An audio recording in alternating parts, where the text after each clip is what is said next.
Now it's on. All right, I'd like to welcome everyone to the meeting of the Mayor and Council of Princeton. It's December 19th, 2022. Thanks for joining us, and we'll start with the meeting statement. Adequate notice of this meeting was provided in accordance with the requirements of the Open Public Meetings Act, including the time, date, and location of the meeting. In addition, the agenda and all related materials were posted electronically and made available to the public on Princeton's meeting portal in advance of the meeting. Thank you. Could we have the land acknowledgement? Yes, I'm happy to read that. We gather today on the land of the Lenni Lenape. As members of the Princeton community, we aspire to show appreciation, respect, and concern for all peoples and our environment. We honor the Lenape and the indigenous caretakers of these lands and waters, the elders who lived here before, the indigenous today, and the generations to come. Thank you. Could we do a roll call, please? Ms. Perrone-Lambros? Here. Ms. Niedergang? Here. Mr. Cohen? Here. Ms. Fraga? Here. Ms. Sachs? Here. Mr. Newland? Here. Mayor Frida? Here. I'd like you to all join me by rising, and we'll do the Pledge of Allegiance, please. I pledge allegiance to the flag of the United States of America and to the republic for which it stands, one nation, under God, indivisible, with liberty and justice for all.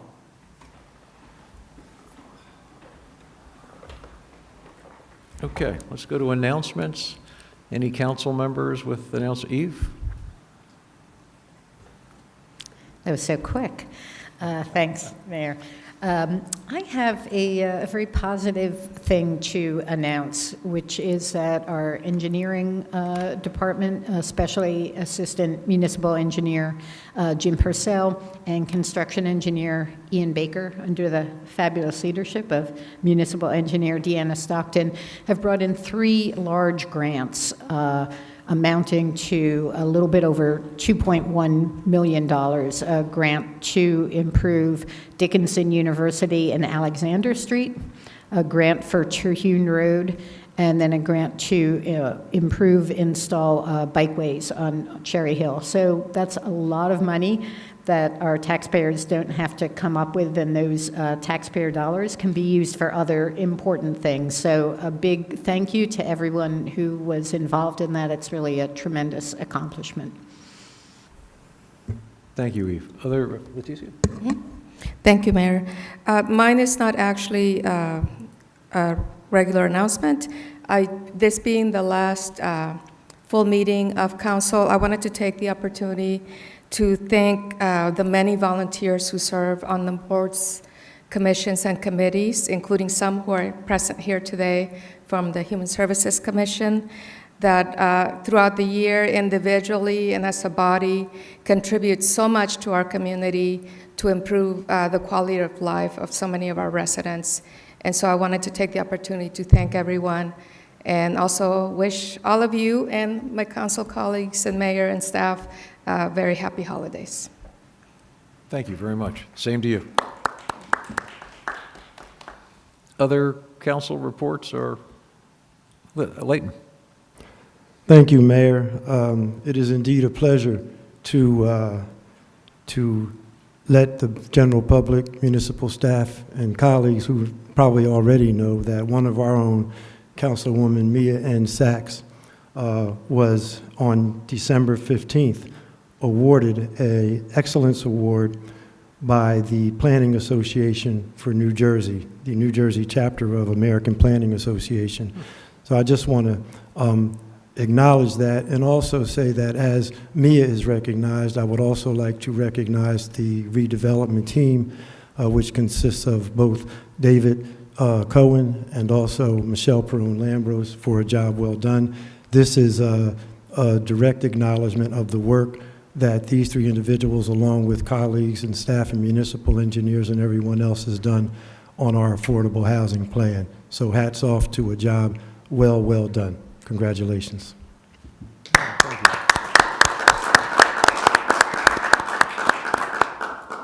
Thank you, Leighton. Other council announcements or reports? All right. Before we get to the police reports, Bernie, anything staff-wise? Okay.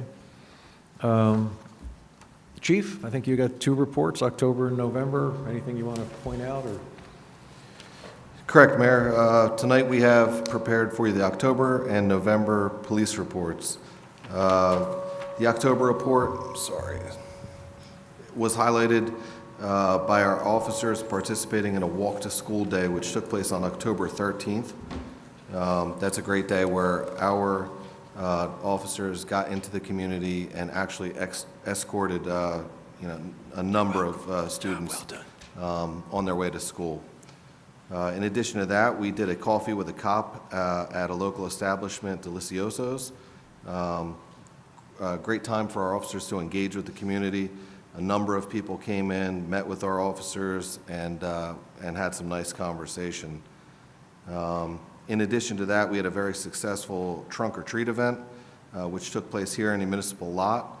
I was there myself, and it was well attended, and just another great opportunity for all of us to engage and communicate with the community. At the end of the month, Halloween, I'm happy to report, was a success with the Jefferson Road closure. There were countless community members out there enjoying the night, and everything went as planned. As far as the November report goes, it was highlighted by another successful coat drive, which the Princeton Police Department conducted in conjunction with Princeton Cornerstone Community Kitchen.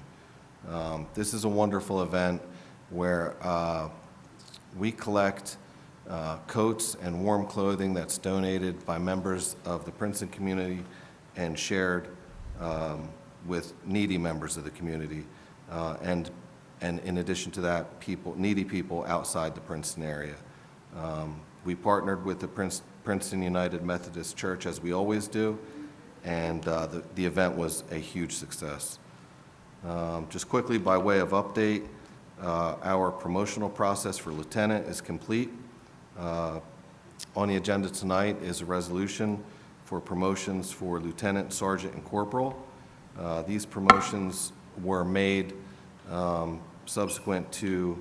made available subsequent to Chief Morgan's retirement. There were a number of positions that became available. Worth mentioning is that these promotions or positions are not new positions or adding to rank in any way, form, or fashion. They're just replacing open positions that are needed for the day-to-day supervision of the department. In addition to that, our recruitment process is nearing its end, and I'm happy to report that there were 4 applicants that were selected and given conditional offers of employment. So we're hoping that that can wrap up in the next 30 days or so, and we can move forward.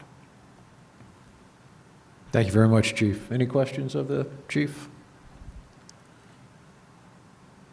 Eve? Thank you for that. It's great to look through the report and see all the ways that our officers are interacting in such positive ways with the community. I just had a couple of things that I've been noticing in the reports that I wanted to bring up and just get your take on. So we hear that accident rates and motor vehicle, I'm not supposed to call them accidents, crash rates and motor vehicle collisions are up in New Jersey and throughout the country. But I see that month after month on the police report, the numbers are lower than in 2019. And another thing that also is lower, and I'm just wondering why, are the calls for service, which were averaging, in the low 40,000s in 2019, and now have gone up, since 2020, but are still significantly lower. And I don't want you to speculate, and it's fine if you just want to say I have no idea, but I'm just wondering if you have any ideas what might be going on. Yeah, so to answer the first part of your question, accident data or crashes are lower than what was reported in 2019. And that can be a number of things. That can be volume, that can be our efforts as it relates to enforcement and what have you. I think we need to study the data a little bit more, and we need a little bit more data and time to really understand that better. But to answer the second part of your question that relates to call volume, or I should say call numbers, motor vehicle stops would be a big contributing factor as they would account for a particular statistic.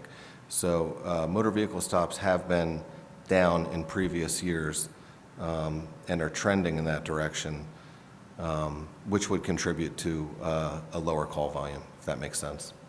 Okay, thank you. And just one other comment. The announcement has gone out that we're going to be enforcing overnight parking in what is essentially the former borough. And I just want to make sure that, that the news of that is spread wide and far, because a lot of people have moved to Princeton in the last couple of years, and they have no idea that, that parking is not allowed overnight in many streets in the former borough. So just want to make sure that, we really do our best to get the word out through Nixle, through our newsletter, and every other way, so that people know what's coming. Yeah, I can totally appreciate that. And I would just say that we're going to take a very measured approach in putting out the information, leveraging social media, Nixle, Facebook, and all of our avenues that we push information out. And we're also going to take our time in making sure that this gets done properly, that sufficient notice is given, and only until such time that we're comfortable that has been accomplished will we begin to enforce. Excellent. Thank you very much. You're welcome. Leticia. Yes, just have a quick follow-up to Eve's question regarding the overnight parking enforcement, because I have received calls from some members of the community who don't speak English and were wondering what the notice was about. I was going to ask if at all possible, if we could provide those warnings in at least Spanish, but possibly other languages, so that we can ensure that our residents are really made aware of what's coming down the road.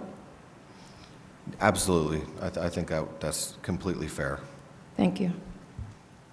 Yeah, David? Yeah, I just wanted to make a comment regarding the motor vehicle accidents. It occurs to me that we still may not be up to the volume of traffic that we had pre-pandemic.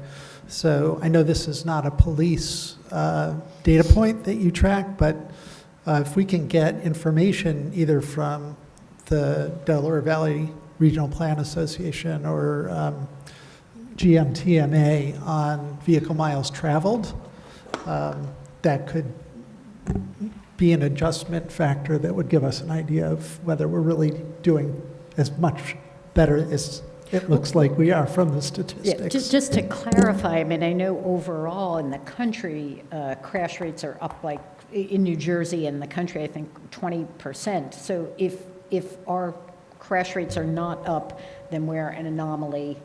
And it could be a relation to volume, but why would we be different? So yes, data would be good. Well, right, and I've heard anecdotally the numbers are up nationally, but I don't know if that's raw numbers or numbers per vehicle mile traveled or something like that. So. Okay. Yes, I think we need to look at, and just revisiting my remarks about volume and data, I think that what you're saying makes sense, and we need to really explore everything. And in time, I think we'll have a better understanding. Thanks, Chief. Any other questions for the Chief? Okay, great. Chief, you're dismissed. Thank you. Thank you all. Layton, you're up. Thank you, Mayor. It gives me great pleasure to introduce tonight's proclamation for one Henry Francis Pennell, a longtime resident of Princeton, born and raised in the Witherspoon-Jackson neighborhood, longtime resident of Clay Street, and longtime worker within the Princeton Housing Authority. And it begins as follows. Proclamation from the office of the Mayor of Princeton. Whereas Henry Francis Pennell, known by all as Hank, is a lifelong resident of Princeton, a respected and beloved member of the Witherspoon-Jackson neighborhood, the Clay Street community, and the town of Princeton at large. And whereas Hank's parents, Francis and Irving Pennell, lived at 35 Jackson Street, now Paul Robeson Place, where they raised 4 children, Henry, Roderick, Linwood, and Rosemarie. And whereas the Pennell family moved from Jackson Street to Clay Street in 1953 when Hank was 14 years old, where he has remained a fixture for 70 years. And whereas during this time, as a proud advocate and spokesperson, Hank has consistently worked on behalf of the quality of life of his neighbors and shared the rich and unique history of the Witherspoon-Jackson neighborhood, Princeton's 20th Historic District. And whereas Hank started his early education at the Princeton Nursery School located on Lee Avenue before attending the Witherspoon School for Colored Children located on Quarry Street. And whereas during Hank's early childhood, elementary schools in the borough of Princeton were integrated under an initiative known as the Princeton Plan. And whereas entering the 4th grade, he and other African American children were transferred from this neighborhood school on Quarry Street to what was then the all-white Nassau Street School. And whereas the Witherspoon School for Colored Children was converted into an integrated middle school. And whereas he returned to the Witherspoon School in the 6th grade and remained there until he went to Princeton High School, graduating in 1957. And whereas Hank, taking a backwards look, believes that because of the Princeton Plan and the transition away from being taught by African American educators from the neighborhood, that he and other African American youth were harmed educationally by the experience and environment and suffered indifference through a lack of guidance and encouragement in higher education. And whereas Hank has used that early experience not as a grudge, but as a call to action and a tool to address issues of equity, social justice, institutional and systemic racism, and advocacy for educating youth. And whereas Hank was employed by the Princeton Housing Authority, PHA, in 1973 as chief of maintenance, where he worked for 28 years before retiring in 2001. And whereas during his long tenure as PHA Chief of Maintenance, Hank solicited the help and assistance of local building trade experts, Hezzy Craig, David Redding, and John Zaffelli, along with William Skinny Fowler and Michael Yates, PHA employees, to work with and design building trade apprenticeship programs for neighborhood youth during the summers. And whereas the summer youth workforce assisted in building the garage at Reading Circle and blacktopping the road surface at the site. And whereas, to avoid displacing residents when Clay Street homes were identified as having lead paint exposure, Hank and the summer youth workforce used the workshop on Clay Street to remove, fabricate, restain, and replace doors, door trims, and window trims. And whereas in 1993-94, when Marcy Crimmins, PHA Executive Director, was convinced that the summer youth workforce has shown proficiency in the trades under the direction of Hank and other neighborhood craftsmen, they were able to assist in the construction of the PHA's Neighborhood and Community Center, located on the corner of Clay and Witherspoon Street, aptly named the Henry F. Pennell Learning Center. And whereas Hank is proud of his Princeton heritage and roots and has chronicled and videotaped important historical footage of interviews with Princeton native sons and World War II veterans Simeon Moss, the Silver Medal, and Emmanuel Rhodes, the Bronze Star. And whereas Hank considers one of his proudest contributions was being asked by Ms. Fannie Floyd and Ms. Jean Douglas to serve as the executive director of the Princeton Nursery School, also known as PNS, when his help was needed to address serious issues of infrastructure in the building. Hank drafted neighborhood craftsmen Hesse Craig, David Redding, Richard Sherman, and John Cifelli, who expertly repaired the basement pipes, boiler, kitchen, roof, and entry steps to the PNS building. And whereas Hank has been a fixture in the Witherspoon-Jackson neighborhood his entire life, not just living, but photographing, recording, and being a part of the rich culture and history of the neighborhood. And whereas Hank is grateful that he was raised back in the day on Clay Street by a village that included Mamie Oldham, Barbara Marshall, and others who represent lifetime memories of love, and whereas he has been a mentor to youth and a constant reminder of the good that comes from giving of oneself for the good of others and caring about your neighbors and where it is that you live. And whereas Hank is an old soul, a good sport, a great fisherman, and a good friend. And whereas Hank shared critical historical reference information with Catherine Watterson, author of I Hear My People Singing, on the history of the Witherspoon-Jackson neighborhood and the generations of the people who called it home. And whereas Hank has served faithfully as a resident commissioner of the PHA for the past 20 years and used his understanding of neighborhood and community, his institutional knowledge, and his conscientiousness and common sense for good governance. And whereas Henry Hank Francis Pinnell proudly, openly, and truthfully acknowledges that none of this would have been possible without the unconditional love, support, encouragement, and companionship of Eileen, his beloved wife and confidant for 37 years. Now, therefore, I, Mark Frieda, Mayor of Princeton, County of Mercer, State of New Jersey, on behalf of the Princeton Council, do hereby proclaim our respect and gratitude to Henry Hank Pinnell, and I further declare that today, Wednesday, December 21st. Thank you.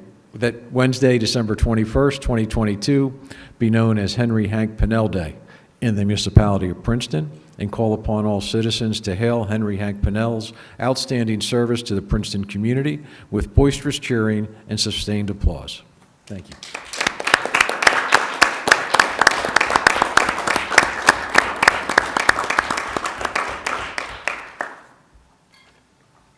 Thanks, Leighton, for making that happen.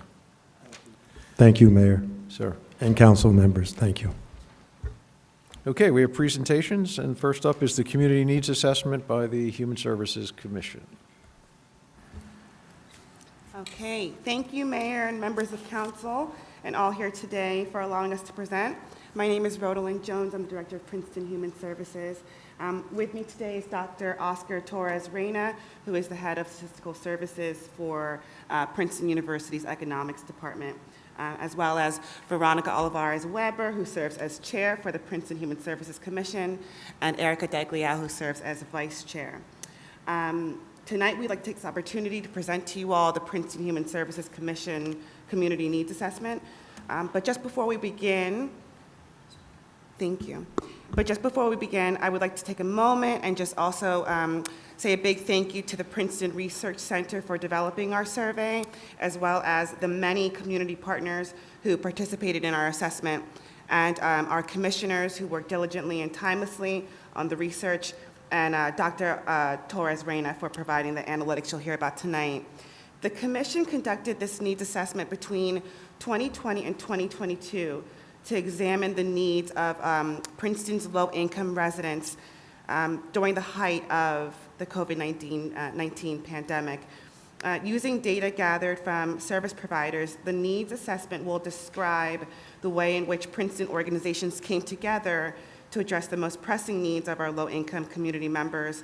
The assessment also identifies shortcomings and challenges which have important implications in Princeton's ability to address human services needs generally and moving forward in the future. Thank you, Ro. My name is Veronica Olivares. I'm the Chair of Human Service Commission. So, as you know, the process of defer from conventional efforts to access community need assessment, since data from this need assessment was gathered during an evolving pandemic. So it was a completely different need assessment compared to the one that we did in 2014. Like Ro mentioned, the purpose is to examine the needs of the Princeton low-income residents and the community efforts to address those needs during the height of the pandemic. The assessment helped us identify all the challenges faced during the major public health crisis, using the data from services provided with the efforts to understand the most pressing needs. We hope that the need assessment will offer some input to Mayor and Council and the Department of Health, the Human Service Department, our community partners, and our commissioners, and better prepare us for any future crisis. If you were looking at the second slide, by the way, if you want to look over there, one of the questions is, are Princeton Human Services prepared for the next crisis? That's something that we all need to answer after, if you want to look at a need assessment, we have the whole need assessment in the website. Right now, we're just presenting a little part of it, so you have an idea what we're doing. The Princeton Community Need Assessments identify several gaps that suggest that Princeton has work to do in ensuring equitable and timely access to services for its most needed residents, as well as addressing access and equity concerns. The population that has suffered the most from the pandemic is the most vulnerable that we have in our community, with many economic needs that struggle every day that stay afloat. But the lack of work and health in particular has taken their spirit away. What is most distressing is seeing the needs that increase due to not being prepared for a pandemic that came to mistreat the poor a lot. And I just want to mention that the data gathered from the Princeton Community Need Assessment is not directly comparable to census data. And we can say that residents of color are overrepresented among the town's low-income residents and have been disproportionately affected by the pandemic with respect to health, economic security, and social emotional well-being. This overrepresentation is reflected in the estimated demographic of who uses services directed to low-income residents in Princeton, and make access and equity concerns a critical component to human services work. Erica, sorry. So is Princeton ready for future challenges? Is Princeton ready for future challenges? We think not, even though, as Veronica noted and as Ro noted, so many people stepped up and did a lot of amazing work during this whole unprecedented pandemic. We wanted to highlight 4 areas of concern that, as a Human Services Commission, we feel we need to work on, really before we present much of the summary of our assessment. And that is, one, that a constant theme among the community partners and service providers that we spoke with was that we need to do better outreach and coordination among providers. And that's certainly something that has been something we've worked on and want to continue to work on as a commission. Secondly, that those with the highest service needs in Princeton often had the most difficulty accessing services. And I just want you to keep that in mind, and it's something that we will be keeping in mind as well. Certainly among our immigrant population, also folks that had never needed services before and so didn't know how to navigate those services often had difficulty. But also, as you'll see in the presentation, there was just a small part of the overall service population that we serve in Princeton, which consists of essentially single adults, the elderly, homeless folks, and disabled individuals, and to some degree adolescents as well, experienced a spike in need. They were coming for services more than previously in the past, and I think we really need to focus our attention on these populations.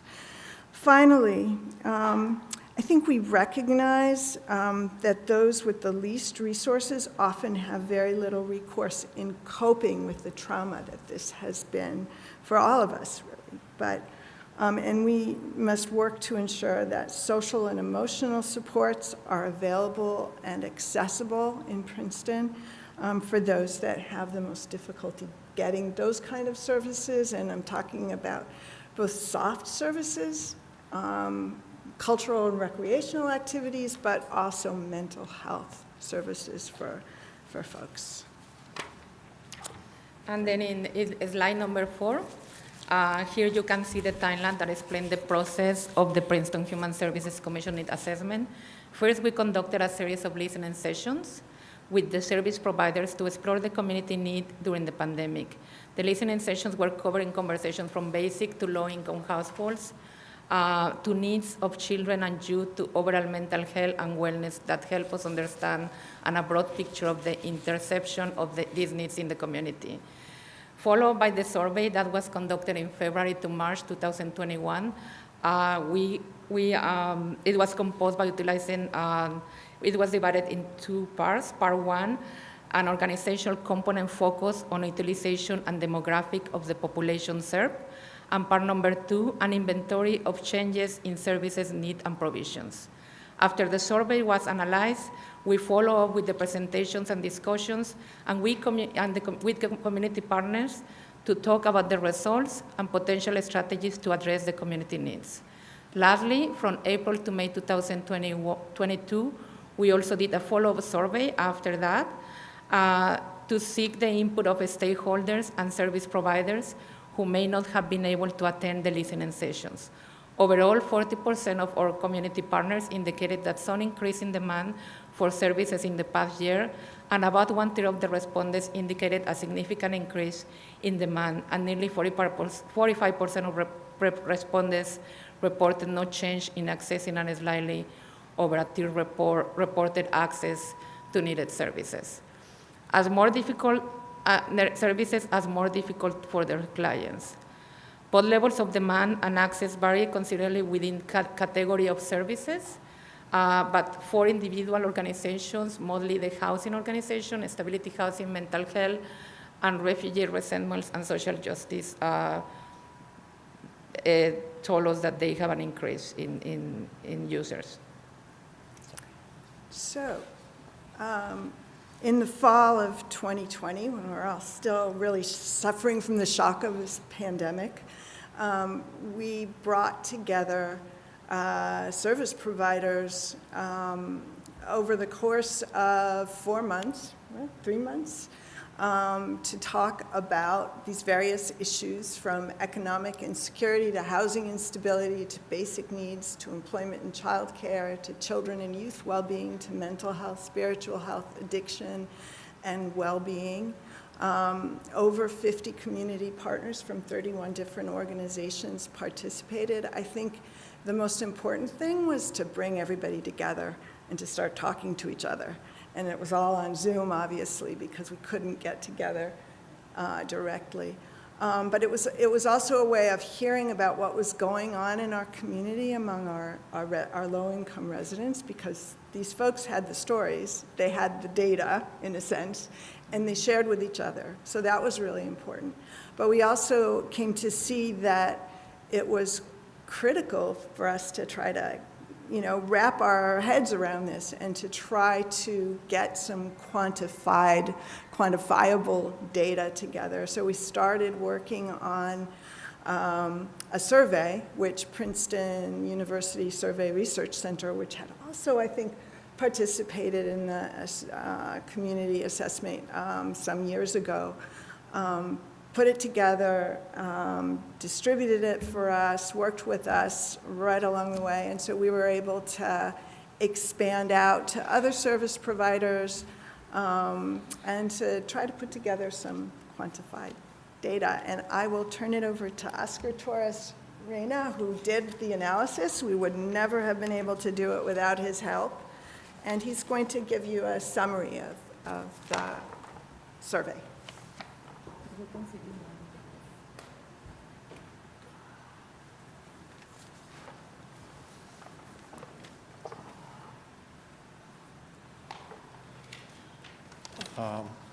Thank you for the opportunity of presenting these results. I am going to go over in the next few slides to some of the highlights. I mean, the data, the survey provides a wealth of data that is hard to summarize in a few minutes. So I'm going to just go over some of the main trends that we saw in the numbers that came out from the survey.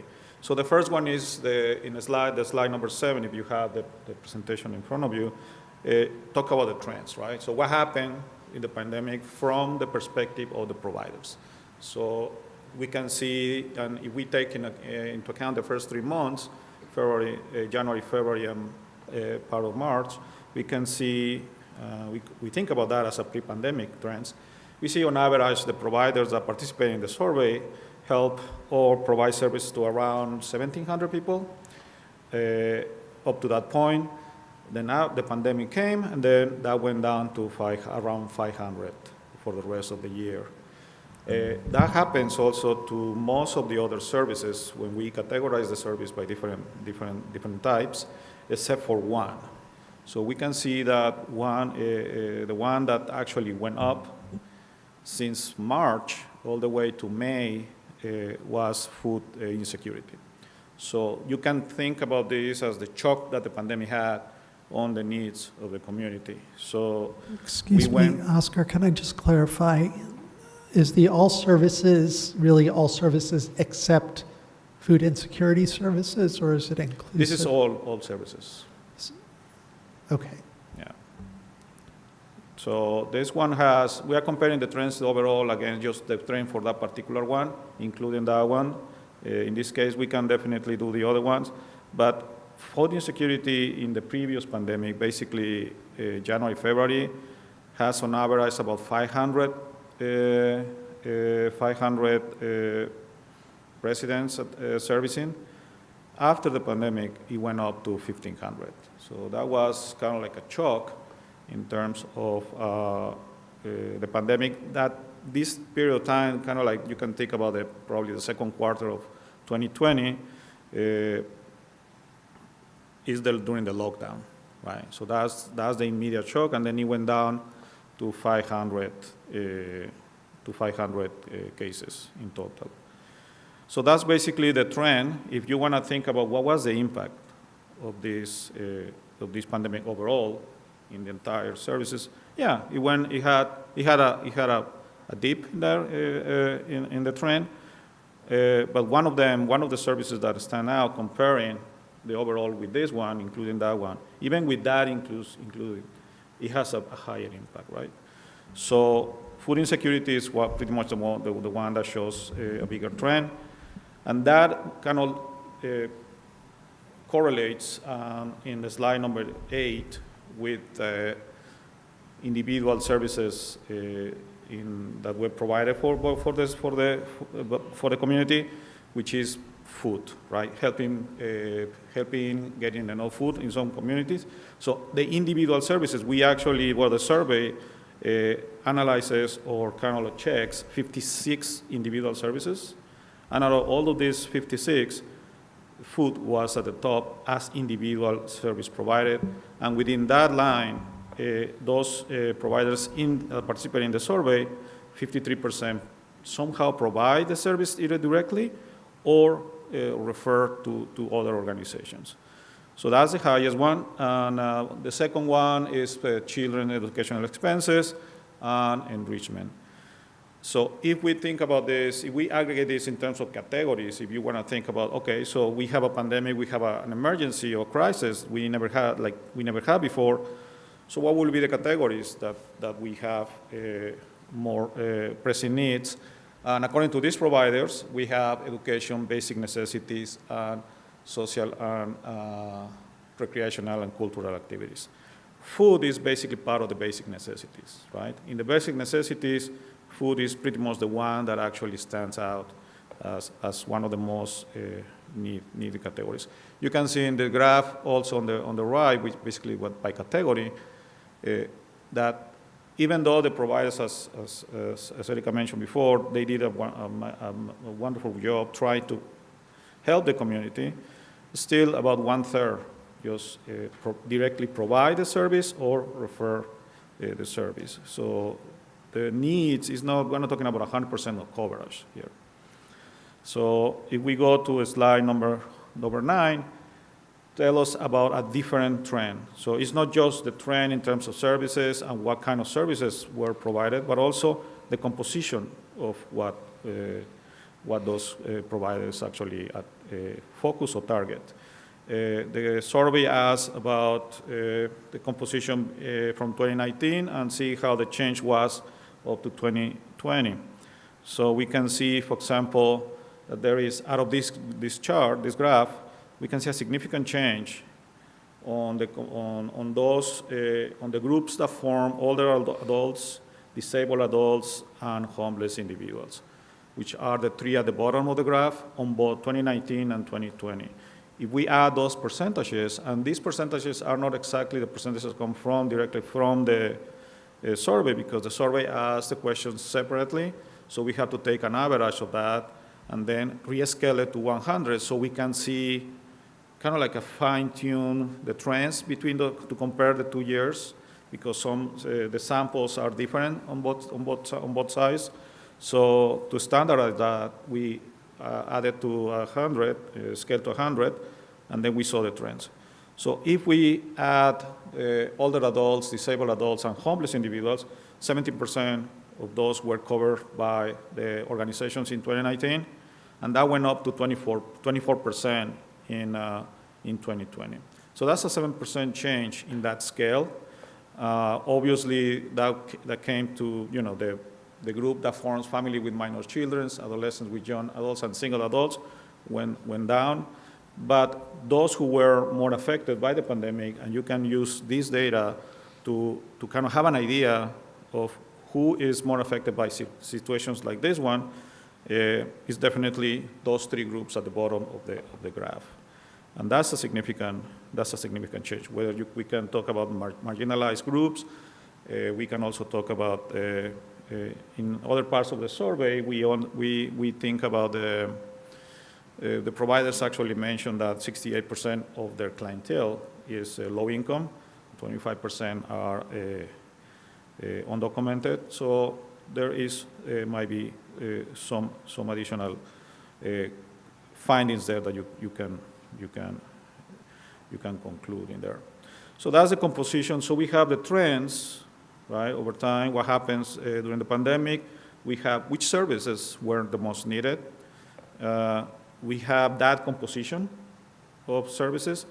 Even though in 2020, even though we saw the increase on the lower three groups, you can actually think about that in the sense that most of the attention of these providers goes to families with smaller children and teenagers. So at the end of the day, is that a composition that you would like to keep, or you would like to have a little bit more of rearrangement on that? So then we come to the last part, which is basically the access to services, the demand that providers saw during that time. So this basically more relates to the question of how hard it was to operate during the pandemic in these conditions.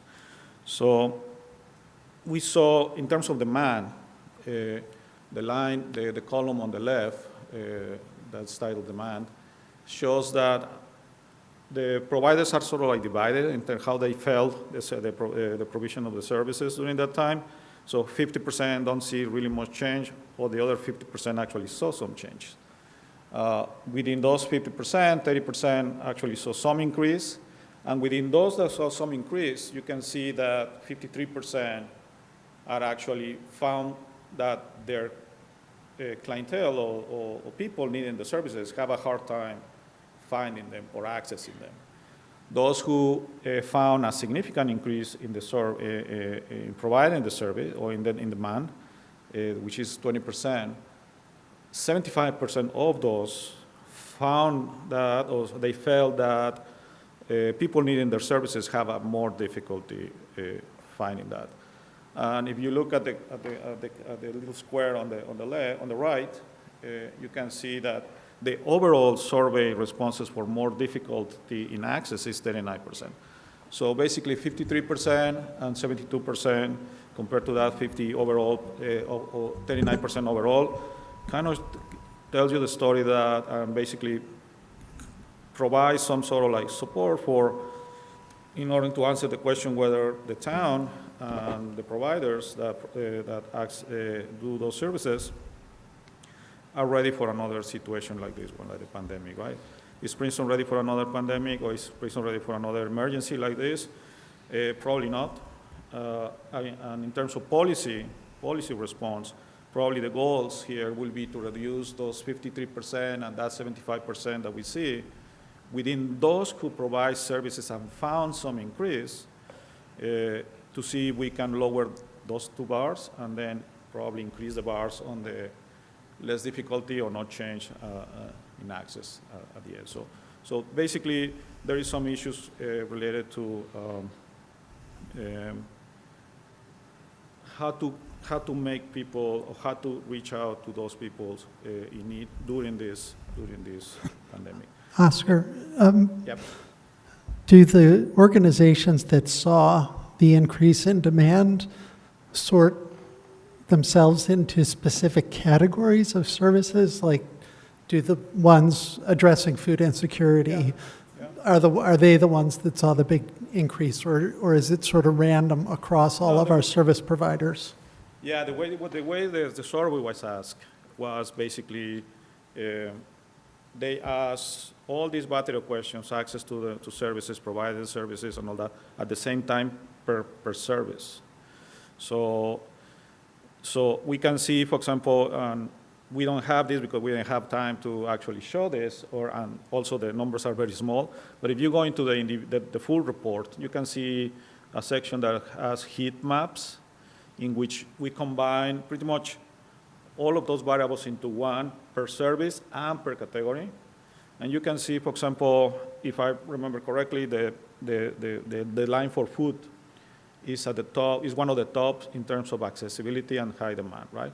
So you can see, if you are curious about the details of the services, for all 56 and for the 13 or 12 that were asked, categories, you can see that we can actually, you can have an idea more in detail which specific services were. And actually, we go to slide number 11. You can see, for example, in those who services that it's kind of impossible to show all the details here, but the top seven services, individual services more in demand, were food, help with rental payments, help with heating and electrical bills, street of eviction, jobs, internet access, and technological services. So all of those are basic necessities, right? And food is basically the top one. In terms of the most difficult access, we have to kind of interpret what those in general mean, but also had to do with basic necessities in terms of accesses, right? These are the top 7 or 56 services in terms of access. So if you combine them all, so you can basically see that there is a lot of need here. And I think I agree with Erica, Veronica, and Ross says, the organizations actually, they do a great job in this, but we can see that there is a little bit of a disconnect in terms of offering the services. And probably you might want to, from a policy point of view, you might want to take a look at what causes those difficulties in access to services, right? So that probably is a continue or follow up this data. So I think what this data tells you is basically where we are basically create that scenario, or what will happen in a town like Princeton when there is an emergency like the one we just had.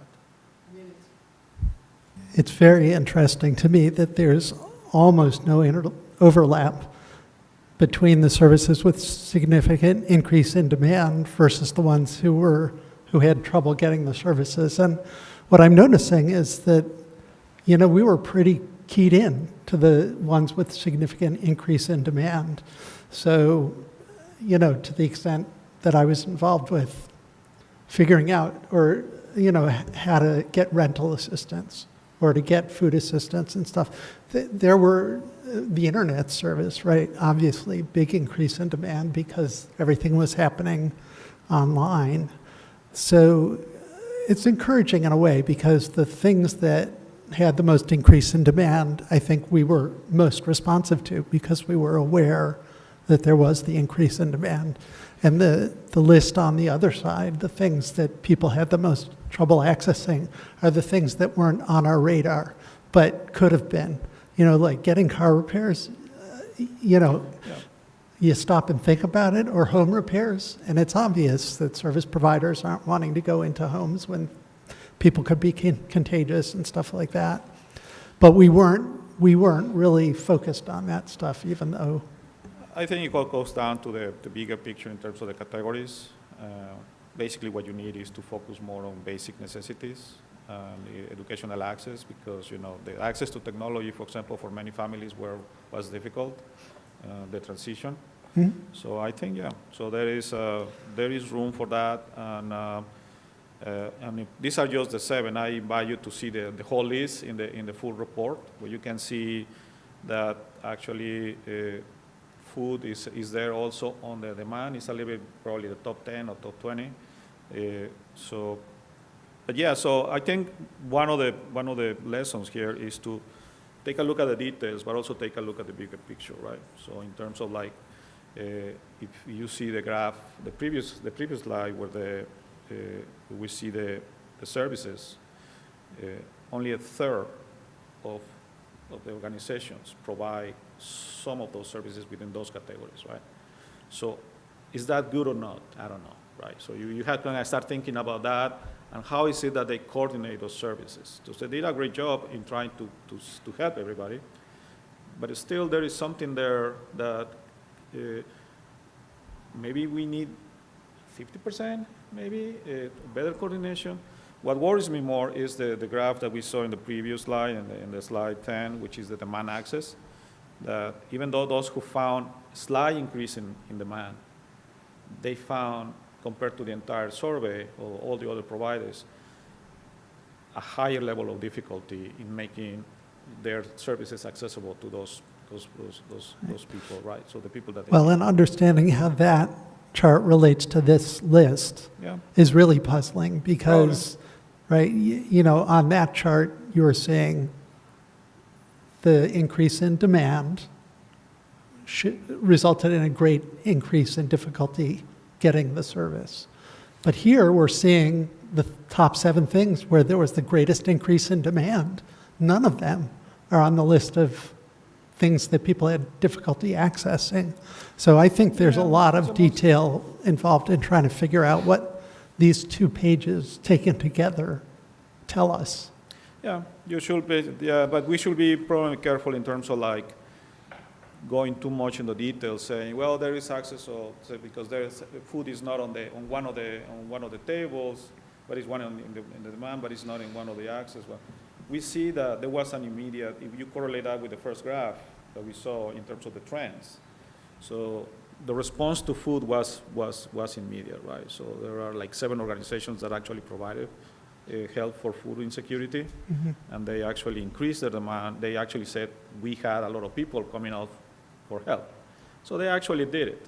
But in general, services that can have a bigger access, difficulty access, yeah, you have to kind of look into that, because all of these kind of fall within the basic necessities, and that's kind of like higher.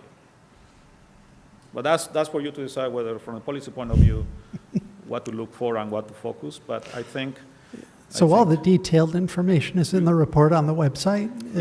Okay.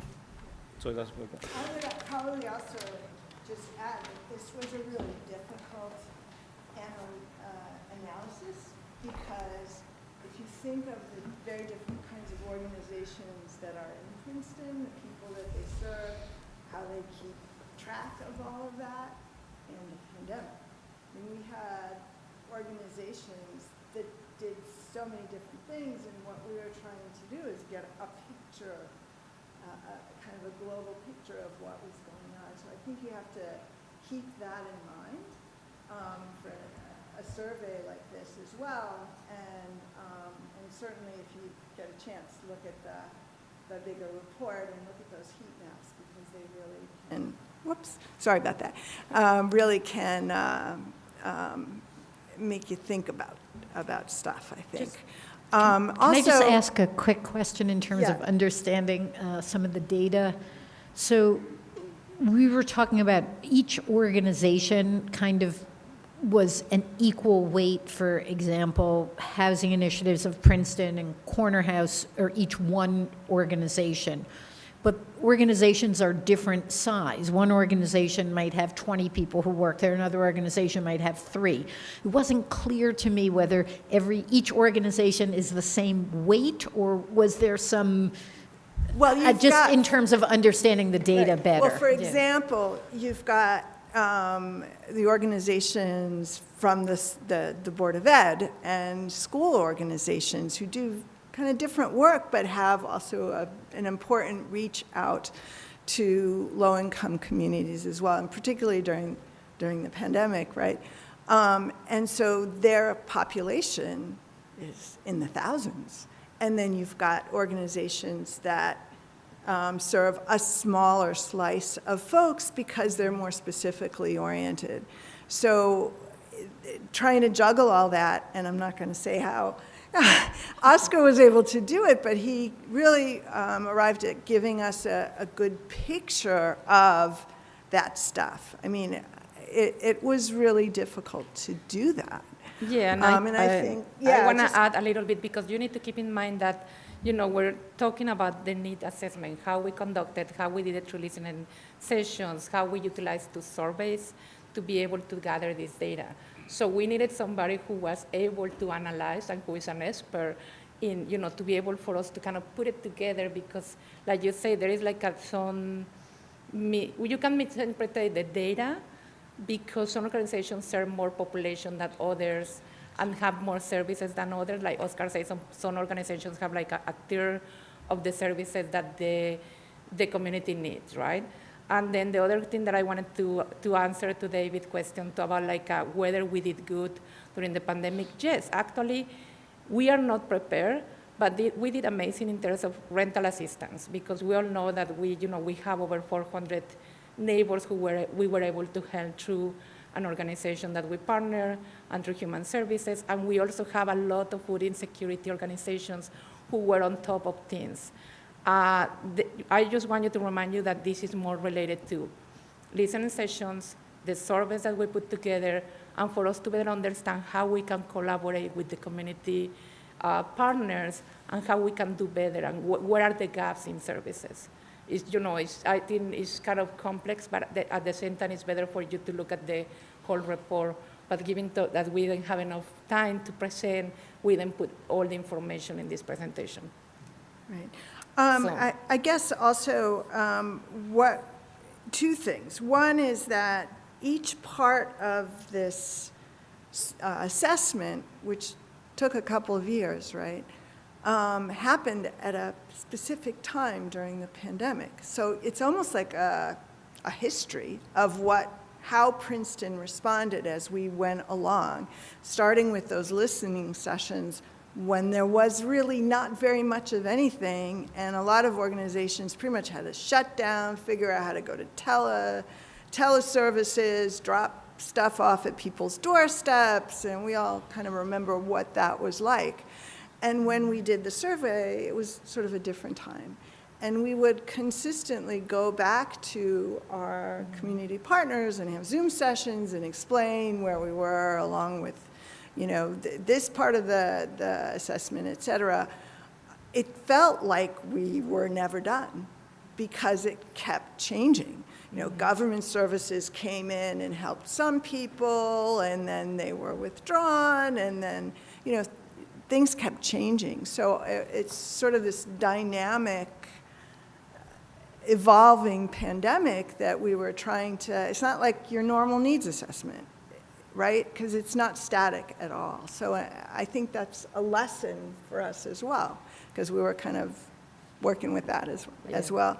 But the other thing is that you never know what questions really to ask in a survey. So we're kind of like, it's very exploratory, even the more quantifiable results. And we also added a number of open-ended questions, which it was sort of amazing to me when I looked at the results, that just about everybody responded. That usually doesn't happen in a survey, right? You've got a few people who add their thoughts, and I would invite you, as Oscar mentioned, to look at the full report, because there's a bunch of quotes, and not all of them, but it really kind of gives you a sense of what people were dealing with at that time, and what they felt was important, what they felt was there, what they felt was not there, what they needed to do. And I think that's really a lesson for all of us. Yeah. But I just want to clarify something, because the questions on the survey, actually we did it through the Princeton University Survey Center. So it's not that we just decided what questions to ask. Like, yeah, we work together, but we have somebody who have expertise on that background, like we did with, the person who analyzed this. So it's just, it was difficult, yes, because we're talking about a pandemic. But I think we should continue on finishing. Yeah, we should. Yeah. Okay, so anyway, up there is just some of the open-ended questions that we had, and we had 10 of them. They're collapsed into 4 different categories, and since we're taking a little bit long anyway, I won't go into each of them, but again, we focused on outreach, evaluation, collaboration, and coordination. And what people saw were emerging needs and what resources folks needed, which a number of folks answered what their organizations needed, but also talked about what their clients needed. And you can even see a couple of the things that are up there the community has addressed. So that's always kind of nice. But I'm going to turn it over to Veronica. Yeah, So we did a follow-up survey after that. Yeah, so for the follow-up survey, you can see the changes in that year. So we conducted that from April to May 2022. We have 30 participants. We didn't have everybody.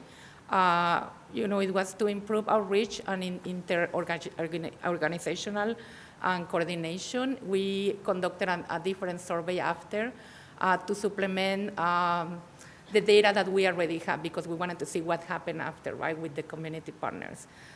During the follow-up survey conducted in April, May 2022, the survey had several open-ended questions, like Erica mentioned, and the partners share innovation,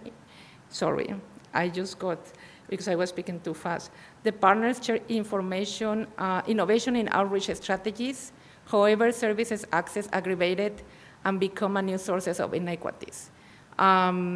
Limited access to public benefits for some, complicated by language and literacy issues that we mentioned before, further complicate access to employment and services during the pandemic, increasing mostly for low-income community members. Access to many services also required the means like internet connectivity and ability to use technology. So those were some barriers that we talk about it. Also, internet access improved somehow over time, because thanks to our local institutions and efforts, and numerous challenges remained. The ability of childcare also became increasingly important as parents sought to return to work, even as schools remain virtual or operate at reduced or hybrid capacity. Several childcare services provided a step up to meet childcare and educational support needed of Princeton residents for both preschool and school-aged children. However, the pandemic clearly situated childcare as a primary part of a viable human services support infrastructure. And finally, community partners repeatedly expressed concern across those areas. I'm just going to mention real quick, because I think we already took a lot of time. Two community organizations, they reported that they increased the double utilization in their services compared to pre-pandemic, serving 50 to 20 individuals. They were serving 45 in a weekly basis.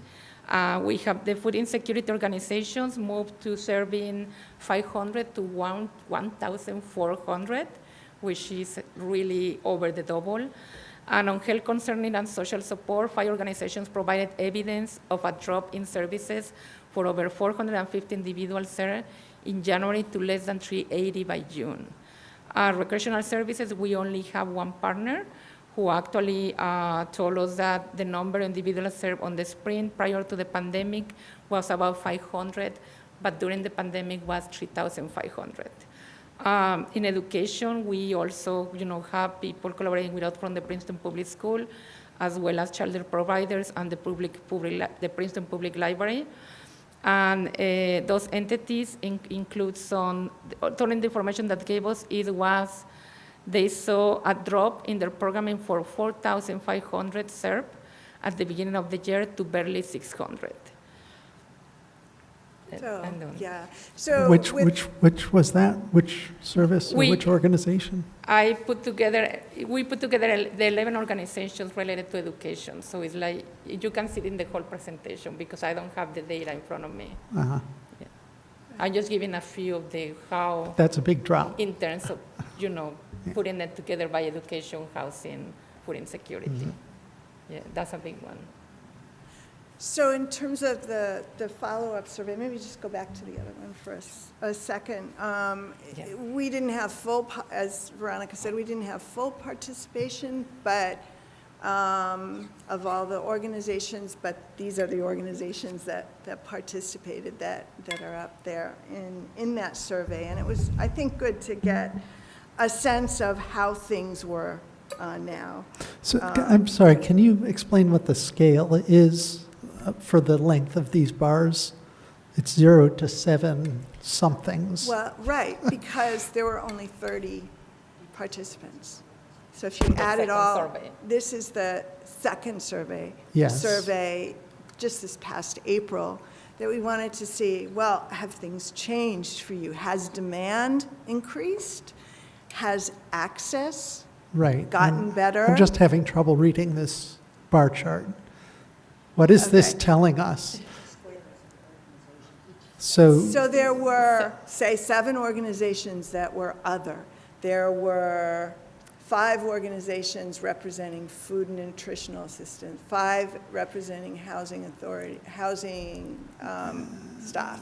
So the and numbers. nobody providing senior services? We'll have to get back to the PSRC if that's true. No, it was like this quick survey because we wanted to finish. No, right? but I just want to clarify. So the numbers represent the how many answered those questions during this for the survey. So the numbers is the organizations who answered the questions, and then you can see in the the graphic, which is very simple, food, housing, education. So we're talking about how much percentage. But I think it's better to look at the graphics and all that we have in the full presentation. This was just like a small one. Just to see how.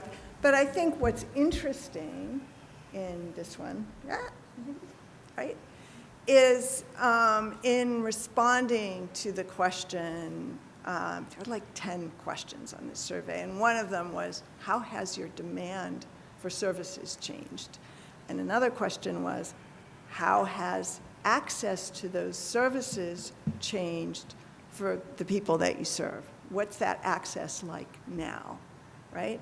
And it's pretty evident there.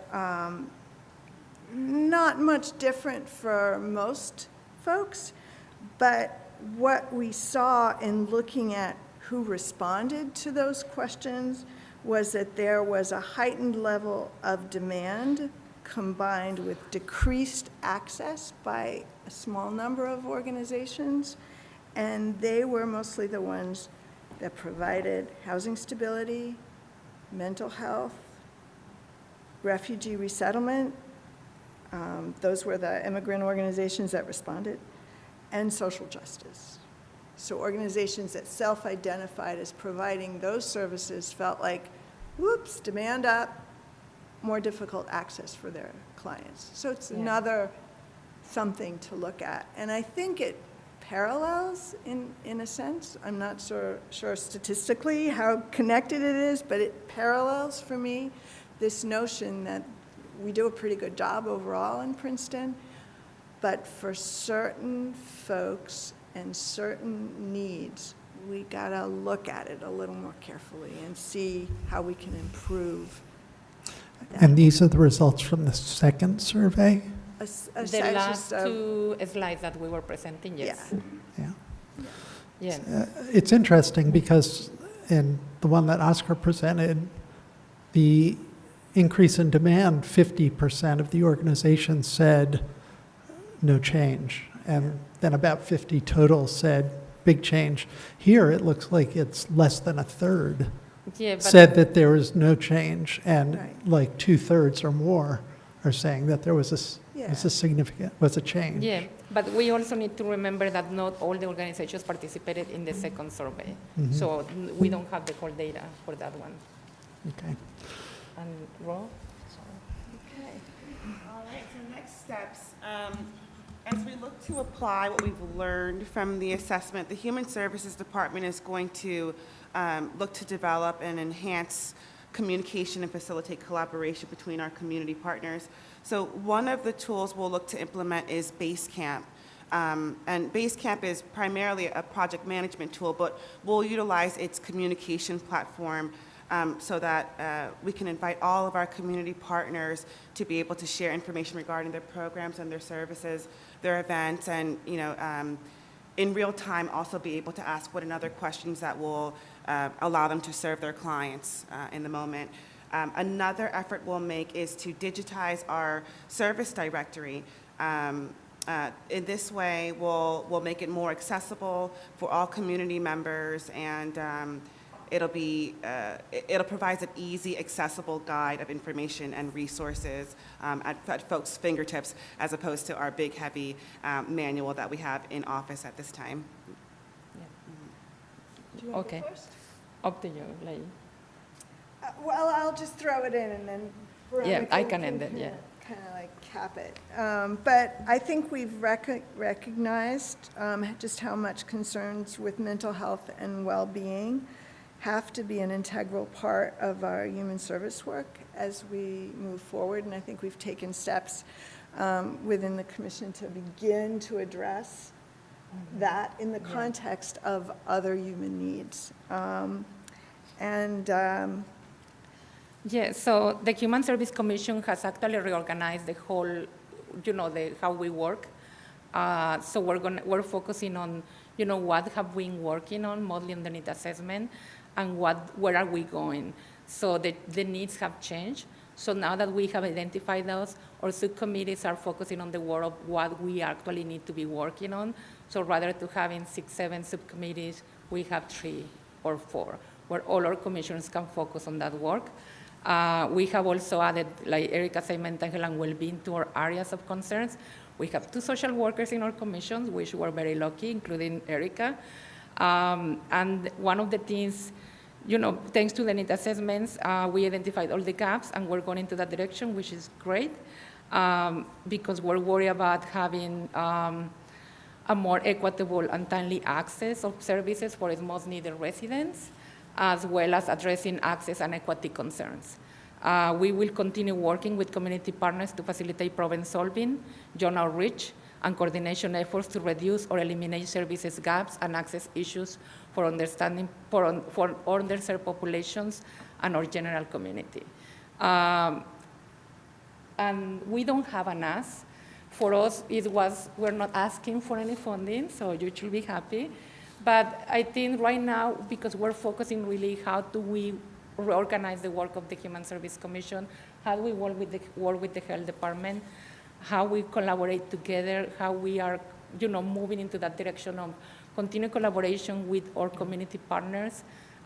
We just hosted an immigration fair, and we're gonna kind of making like little, maybe panel discussion, focus groups in not only along with our community partners, but also in focusing on solutions, not also, this is our resources, right? So that's where we're going. When the time comes and we may need some funding, we're going to come back to you with an ask. Yes. I have a couple questions. Go ahead, Michelle. Thank you. I know how much work has gone into this, and obviously the data indicates that we have a great need in town, and we see that. I'm really happy to hear some of these action steps. When we did our Community Center Feasibility Task Force, we talked a lot about the need to coordinate between all of these different community partners. So there is an ask, and speaking for myself, I'm very committed to the policy of helping have Roe, Jeff's Human Services Department, you really support this base camp concept and the directory concept and the collaboration and pulling together and coordinating between what's happening. And I just want to mention that, there's other county and state funding and other sources that can help us. So we need, to coordinate, and I know you know that much better than I do. And I think we're really blessed to have such a wonderful commission that is able to generate this kind of information for us. So I think there is an ask, and I think that we need to be committed to it. So I think it's just fabulous. I do have one question, though. When we go into the question, when we say we need to add mental health and well-being services, I know Corner House had talked about wanting to add. I don't know where they stand right now, so my question is, has Corner House been able to add that? Yes. You've given me the yes, so, okay, that's great. Okay, so that's a really good source. All right, thank you. Eve? Thanks. Thanks for this. I can tell a lot of work has gone into it, and I clearly need to go onto the website and, access some of the data more directly. I have a question, and it really follows up on this. I think where I see you moving in terms of, I guess, to encourage a kind of one-stop shopping effort. One of the things that came up at the Housing Summit on December 10th, a high school teacher, I'm sure you know him, I hadn't met him before, talked about the needs of some of his students who were struggling with homelessness. And that it was, and this is an anecdote, so, that it had been frustrating. He felt that there was kind of a runaround, getting passed from one person to another. And so what can we do, whether it's funding, whether it's organization, so that when you have, a high school or middle school student who is homeless, like there is a plan and there are services available. And they may, I'm not saying we may not have given the funding that is necessary to provide this, so I'm certainly not trying to assess blame in any way, but I would like to know that moving forward, whether that means next year or at some point, that we can do better, that when a high school teacher says, I have a student who is homeless, everybody steps forward into action, and there is a short-term and longer-term solution for that. And what do we need to give you to enable you so that this issue in particular can be, resolved? Yeah. Thank you. I can tell you have an answer, Ro. I think that the short answer is you don't know what you don't know, right? That teacher, I happen to know who you're speaking of, he knows his subject matter, but what he doesn't know is how to meet the needs of his students who are facing homelessness.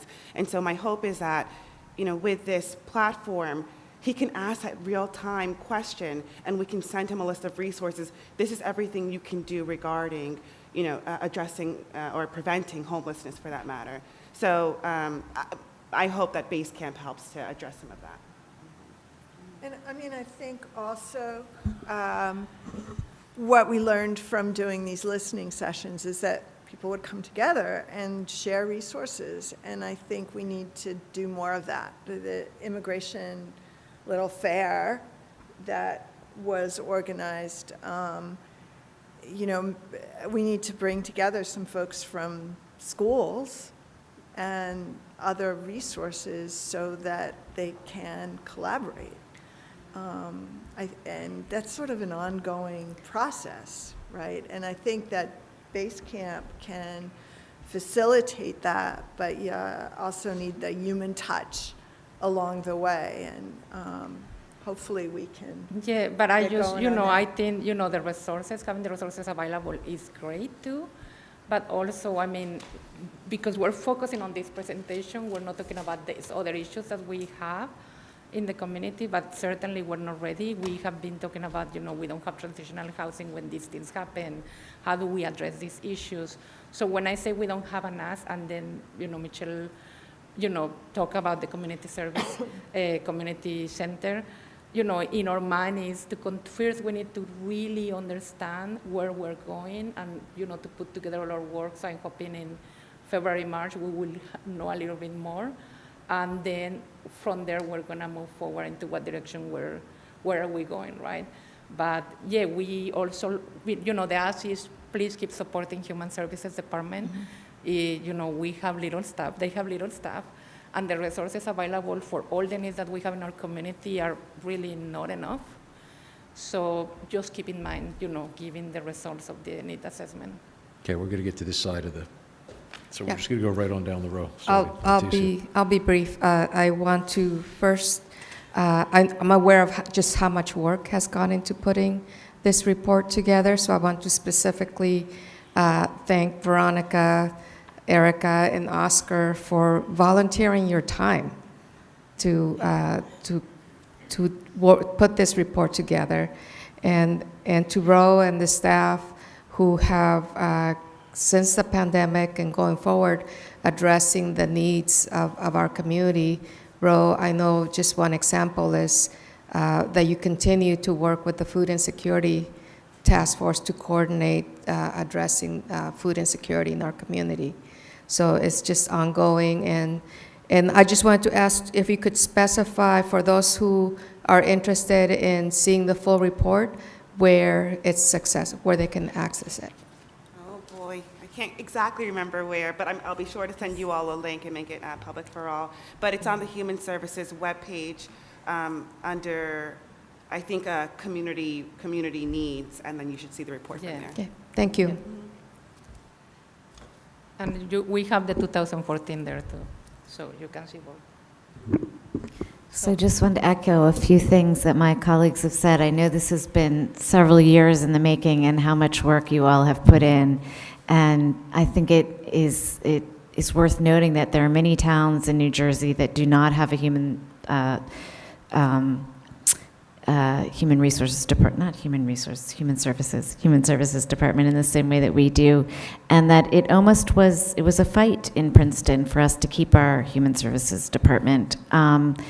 And the talent that we have had over the years in that department, led by our colleague as the liaison, Leticia, has really helped us to weather the pandemic in a way that other towns were not able to. That said, it's clear that the pandemic highlighted needs in our community and vulnerabilities that when we have the next crisis, which may be something other than a pandemic, we will be better served if we take the lessons from this crisis and prepare in advance. So I'm so glad that you're setting us up to prepare. And I also want to thank Erica and Veronica and Oscar in particular for all the work you've done with the math, which was not the fun part of this. And I think, you know, the point here is not any, the data was important in that it gave us an overall sense of where the most vulnerable, where our weak points were. But it's really ultimately not about one point here more or less, or about, whether I think we can sometimes get too focused on data. The main point and the main lesson of tonight is that there are real needs in our community. We are a welcoming community, which is a good thing, but just providing housing for people is not a permanent solution. There also needs to be, as I think Eve mentioned, a focus on wraparound services. And I think I've used Basecamp for some other projects in the past, and I think that's a great start at trying to coordinate the services. I also found it interesting that some of your focal points parallel other focal points that institutions in the community are focusing on. For example, the schools, as I'm sure you know, have been dealing with a mental health crisis and have had to allocate a tremendous amount of additional resources for that. And so I'm sure that you are working with and coordinating with them, but definitely are finding the same thing. And then also the outreach, which is, a perennial problem, but was exacerbated to the extreme in the crisis, is also something that is a top priority for us as a council. We've recently brought in a firm to help us with outreach and communication, so we look forward to partnering with you and maybe as we prioritize that for the whole council. And then the last thing I want to say is that in terms of the family that the teacher mentioned, what Councilman Cohen has helped in providing housing for those children, which I think he really deserves tremendous appreciation for. And I know that many people in the room have worked on helping those children, and it really speaks to the commitment in our community of volunteers like you to help our most needy. So thank you so much for all the work you put into this. Really, really appreciate it. Thank you. Leighton. Thank you, Mayor.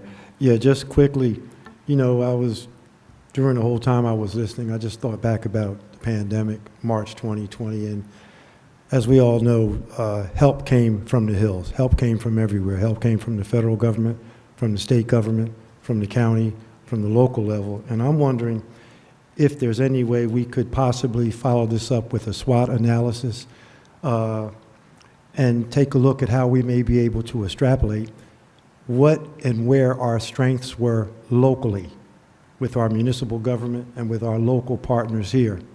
Balance that against the partnerships and the collaboration we got at the county level.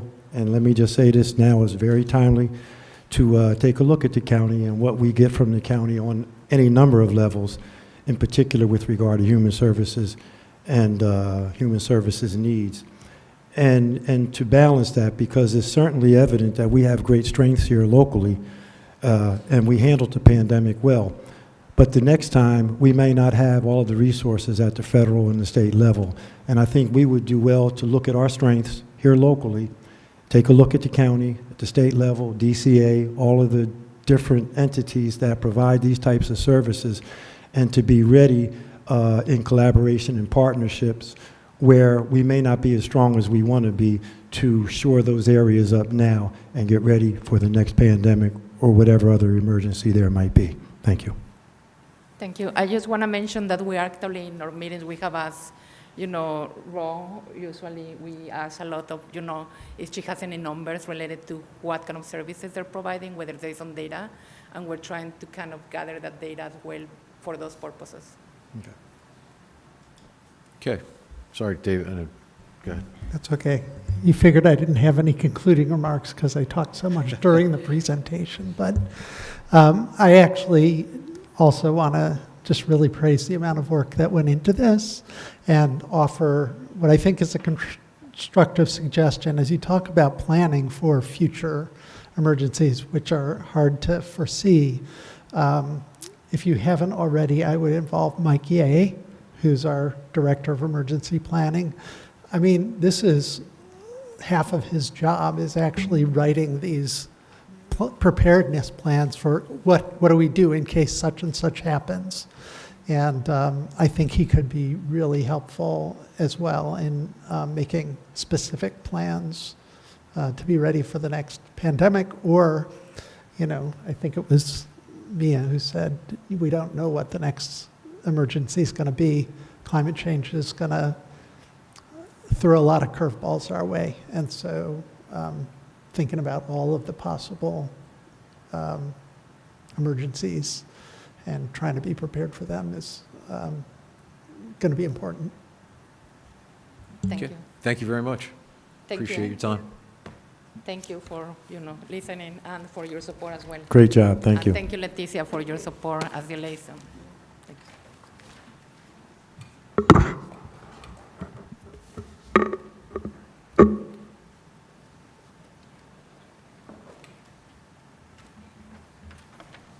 you. Okay, next up is the leaf and brush schedule for 2023. More excitement.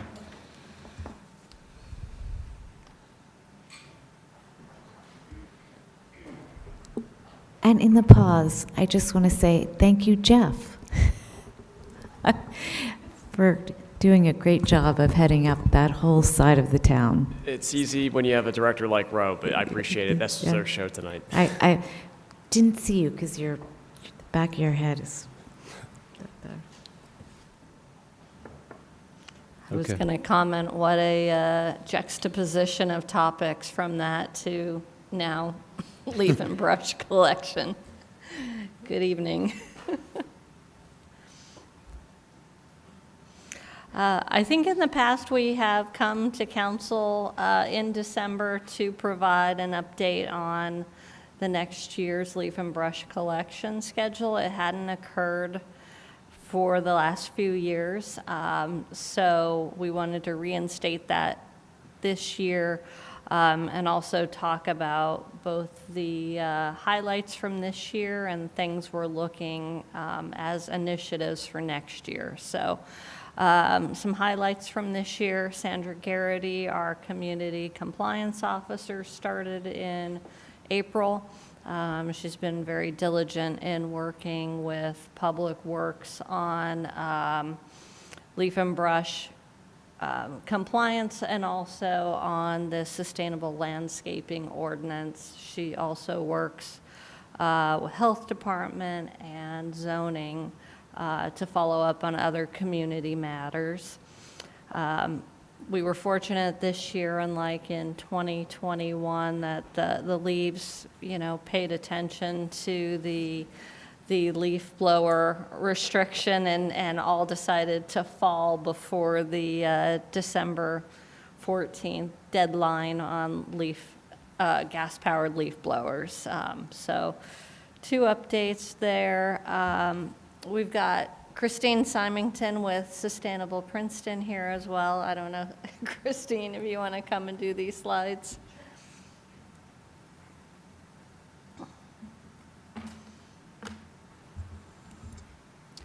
Forgive me, I have a little bit of a sore throat, so I'll do my best to talk. So this slide talks about some of the issues that Leaf and Brush have when they're in our streets. And I want to say that, while I'll be talking, and these are some photos that we put on a slide here, a lot of what you see here is not unfamiliar to a lot of you. And I'd say over the past several years, I've been present in many conversations with the Public Works crew who know the in and outs of when and where leaves fall and brush collects in our town at different times of the year. So I think having their insight has been very, very important in coming up with solutions on how to economize and make the pickup more efficient.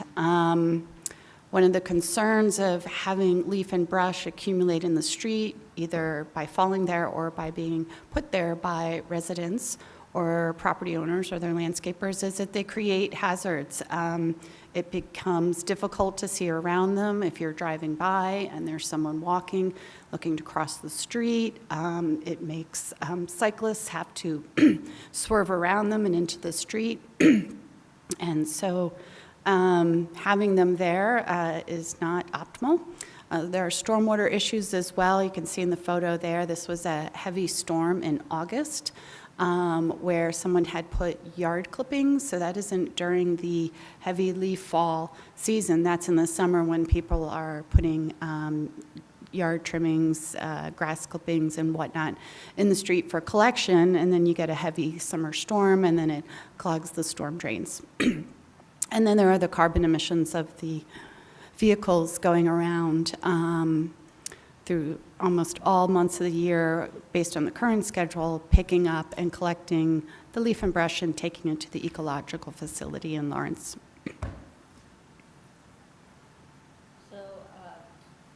Sandra had provided these statistics that you see on the slide here over the course of the recent leaf and brush program.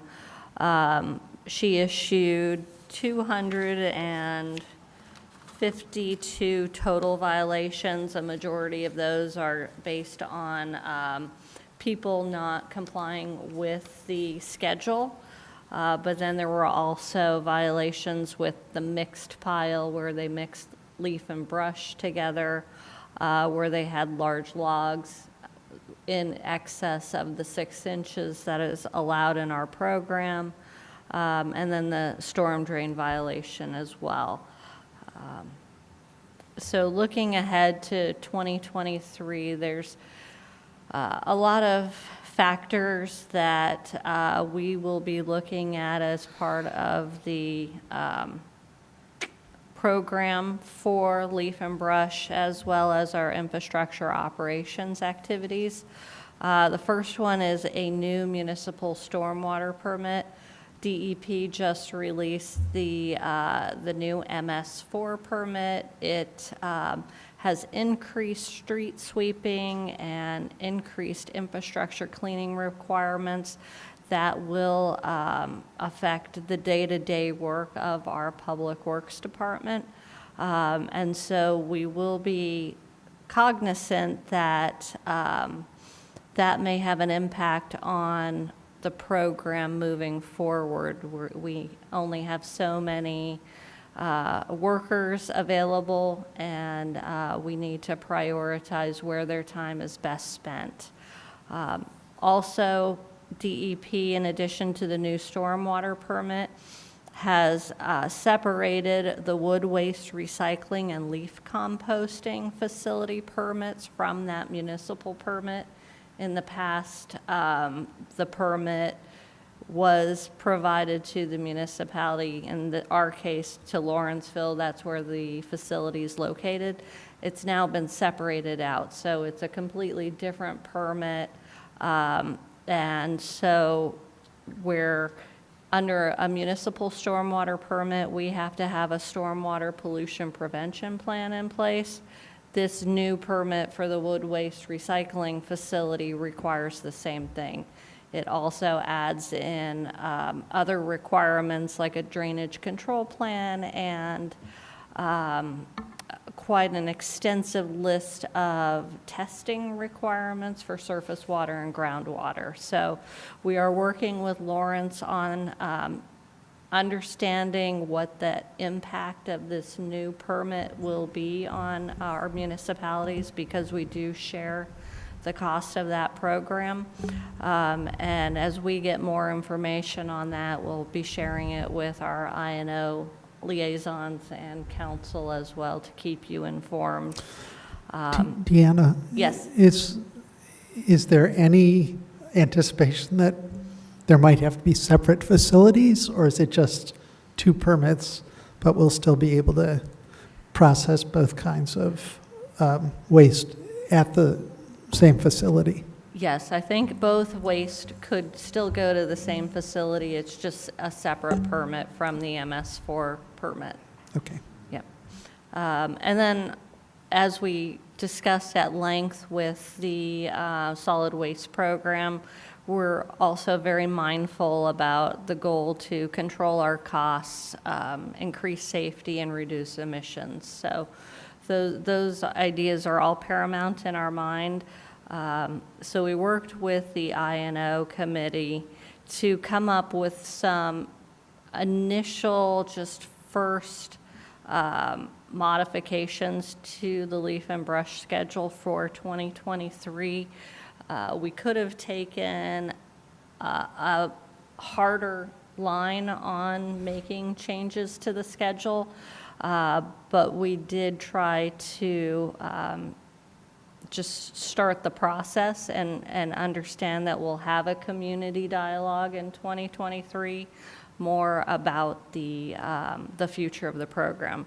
So what we're providing here is the proposed schedule where there is a strike through. These would be weeks or times of year that were typically provided a collection and was initially proposed for 2023, but upon further review, we recommend taking those dates out of the collection cycle. Also, where there is the asterisk, if you follow the direct letter of our ordinance, those time frames are not required, or those services are not required by our ordinance for that time of year. So it's not a massive change to the schedule, but it does cut down the collections about 4 weeks to 6 weeks a year, which will then give staff more time to focus on stormwater. Last year, we were able to add in some sidewalk replacement near street trees. So by reducing the schedule, especially during these summer months, it really does give Public Works more time to focus on other safety-related projects within town. And last slide. And I think it's really important that while the municipality seeks to make that schedule sort of down to the essentials of when leaf and brush and pickup sort of need to happen, going hand in hand with that is a lot of robust education to property owners of what they can do to minimize the amount of brush and leaf that they have to put out on the street. So here are some examples of solutions. They're not one size fit all. One or a combination of them could work for property owners depending on the type of property that you have. If you have a large lot or a small lot, some of these might work for you, some of they might not. We do recommend that folks mulch leaves with their mower. If you haven't tried that, if you have very brittle leaves with your mower, the battery-powered mower, they just disintegrate right into the soil, and they make a great soil amendment. You could create a leaf corral or a pile on your property, there are other folks in town who do this and are probably very eager to share how they have leaf corrals or piles in their yard. I think that photo is one from Steve Hiltner's yard, where he has one very prominently also in his front yard on Harrison, if you want to check that out and see how it's done. The Environmental Commission also produced a guide to fall leaf management that's available on the PEC's website. I recommend folks check that out as well. And you can also build a brush pile. It's a great way to provide habitat for local birds, butterflies, and other wildlife. Gives them a little place for refuge. So these are some solutions, and Sustainable Princeton will be here to help spread the word and help people to implement these different types of options, all in an effort to minimize what has to be put out on the streets. I've added this last slide of our waste team in case you're not familiar with some of our staff. Just bring you up to speed. Melissa Camp is on the left. She is a project manager. She's been taking the lead with the solid waste and composting and the environmental type projects in our department. Chris Torres is with Public Works. He is our current certified recycling coordinator and clean communities person. Jessica Stratton is taking all of the courses to step into Chris's shoes. That's hopefully next year. Janice Most has been our community resource interacting between the Public Works Department and the residents on all of these issues that come up, and Sandra Garrity lastly is shown. So this is our waste team. We are looking to increase some sustainable events next year.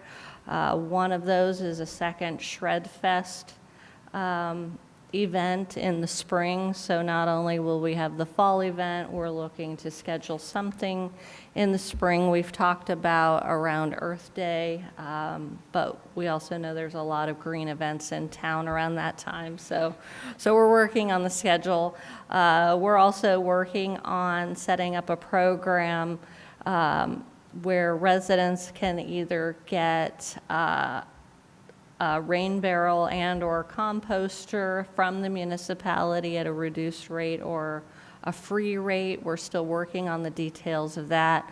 We would tie that together with educational programs, so our staff could work in different neighborhoods and talk with the residents about their needs and the opportunities to divert some of like the leaf and brush out of putting it at curbside and keeping it on their properties. Additionally, we're updating some communications this year. The leaf and brush mailer, once the schedule is agreed upon, will be updated. Instead of being sent out by section, we're looking to consolidate it into one overall mailer for all residents. We've heard in the past that some residents have gotten the mailer for the wrong section. So to get rid of that issue, we're looking at just consolidating all the information in one place. Also, we've been working quite extensively on updating the website, Recycle Coach, and we are looking, hopefully with IT's help, to have a like a waste or sustainability phone number that residents can call directly, whether it's for trash, bulk waste, recycling questions, any of those types of things. We're hoping to have a direct phone number rather than having to call Public Works. So those are all initiatives that we're working on this year, but we'd like to entertain any questions that you might have about the new schedule at this point. Mia? I'm wondering, I'd like to see us move more aggressively to remove the leaf pot, the unbagged leaves out of the schedule altogether. It's a safety issue. We are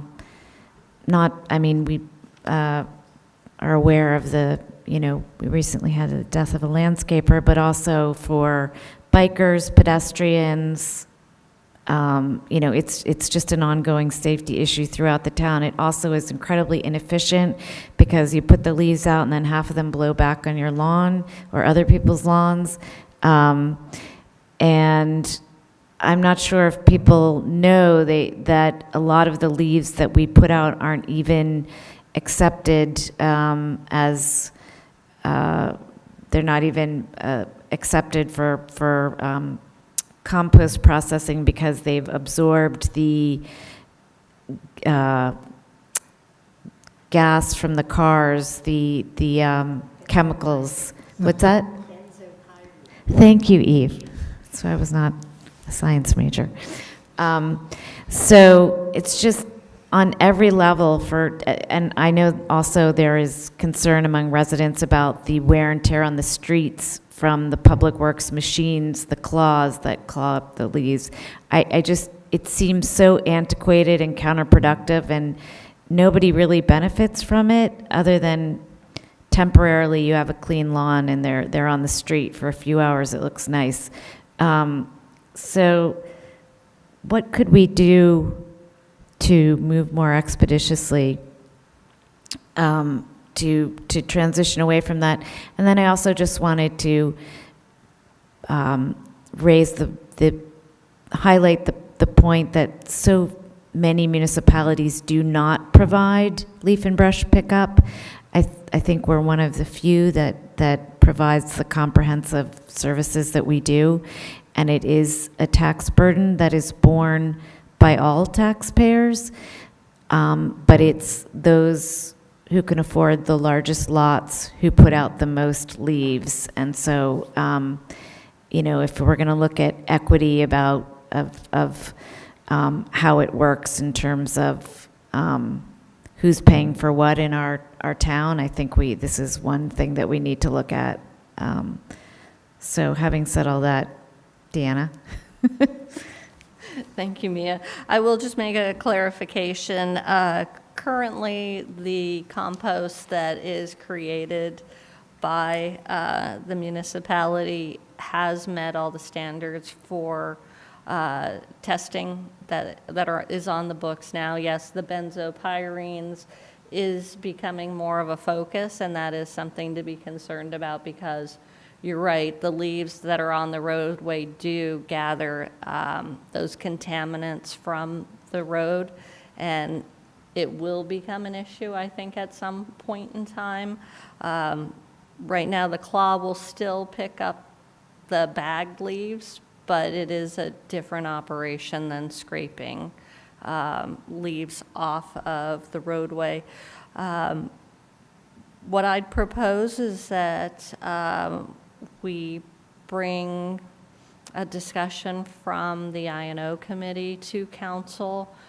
We have worked with Wayne DeFeo to do a review of our leaf and brush program. We could come back early next year and start the community discussion about pulling that Band-Aid off to see where we can land about removing the loose leaf allowance within our program.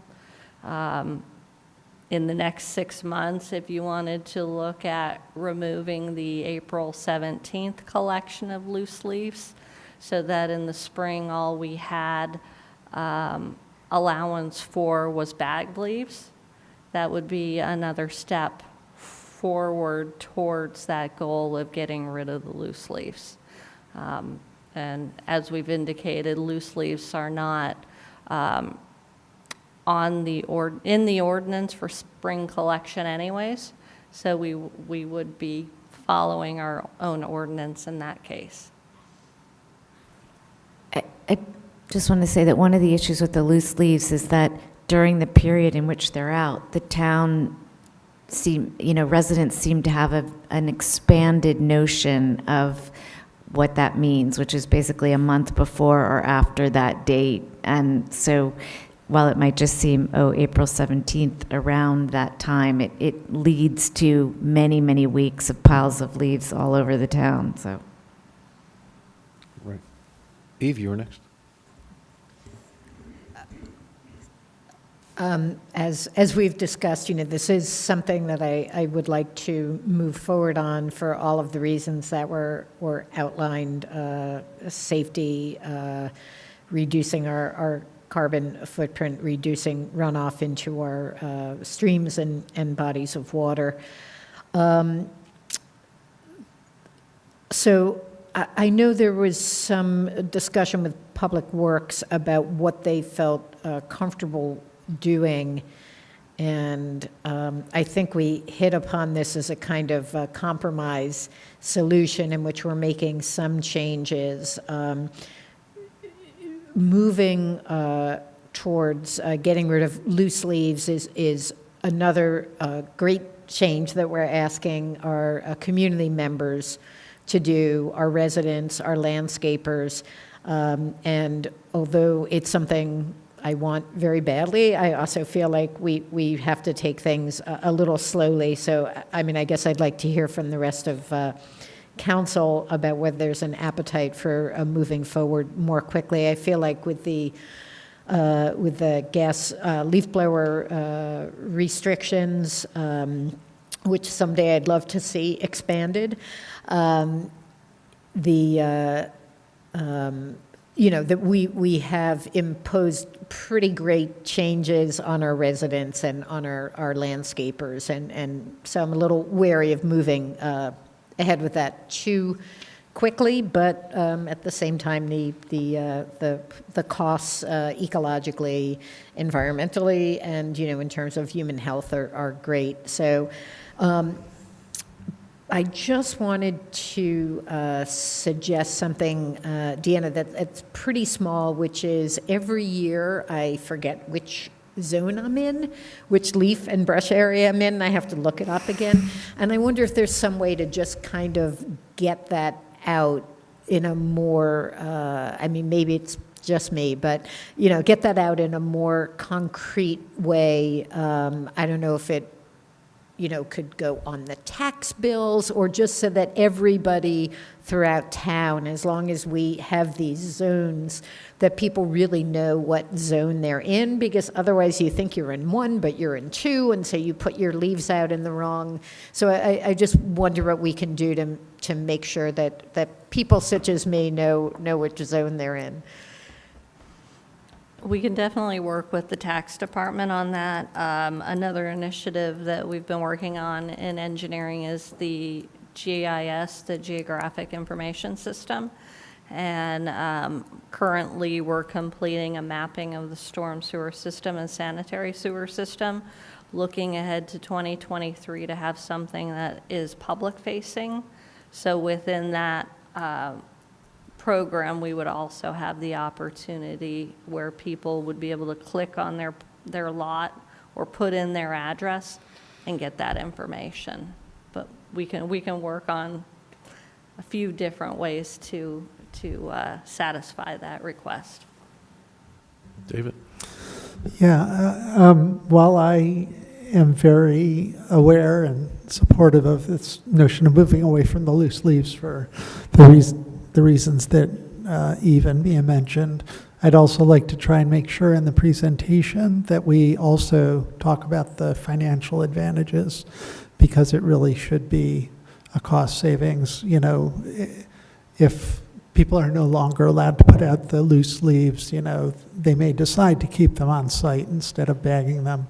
Even if they bag them, I am guessing it's more efficient for public works staff to collect the bags than to collect the loose leaves. So I know it'll be hard to put a number on it, but I'd love to have you give it a try as part of the presentation next year.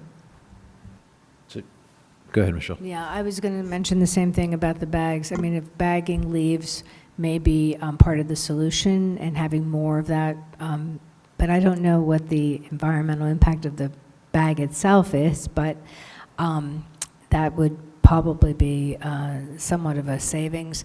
I think we just bought a major apparatus there, a piece of equipment that picks the leaves up. So I don't know what, again, the financial analysis would be, considering bag leaves instead of loose leaves. It's one of these things that makes our town so beautiful is all of our trees, but there's certain neighborhoods that the leaf falls very, very heavy. So anyway, I mentioned that. Just want to, emphasize that by adjusting the schedule to when it's absolutely essential to pick something up makes your financial analysis of what you will do much easier to do, right? You're right sizing what your solution is to when you have to do a pickup.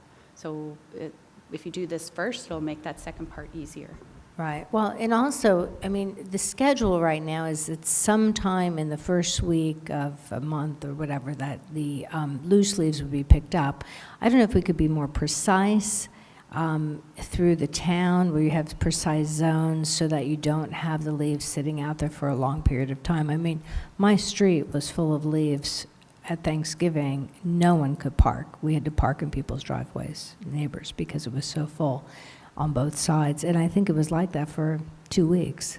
So that might be another consideration for cost savings. So just make it more complicated for you and your staff, Deanna, but some ideas. So let me just toss in a couple comments.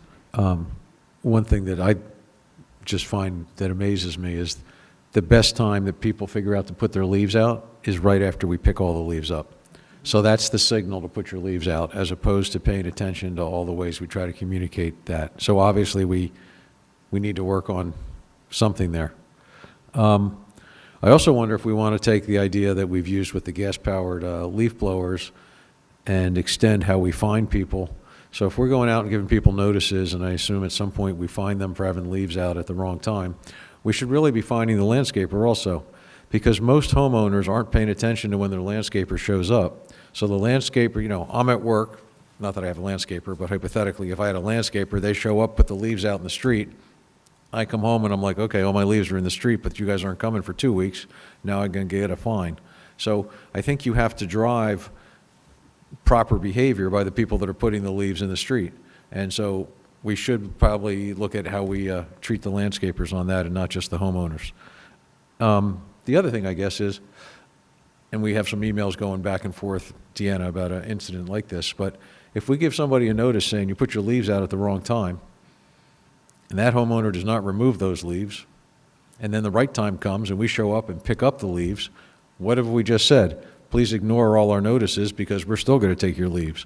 So we just have to refine our processes some, so we're not rewarding people for ignoring us and still taking their leaves away when other people have spent money to have the leaves taken away because they put them out at the wrong time, and their neighbors are basically taking advantage of the system. Anyway, there's no easy answers to all this, but I'm happy to give you more complications to worry about. Eve. Mayor, I just want to push back a little bit on the fining the landscapers. I think that if the homeowner is fined, they have an incentive to communicate with the landscaper. And we as in Sustainable Princeton and our I&O department are making sure that they reach out in both Spanish and English. My concern about finding the landscaper in this case, I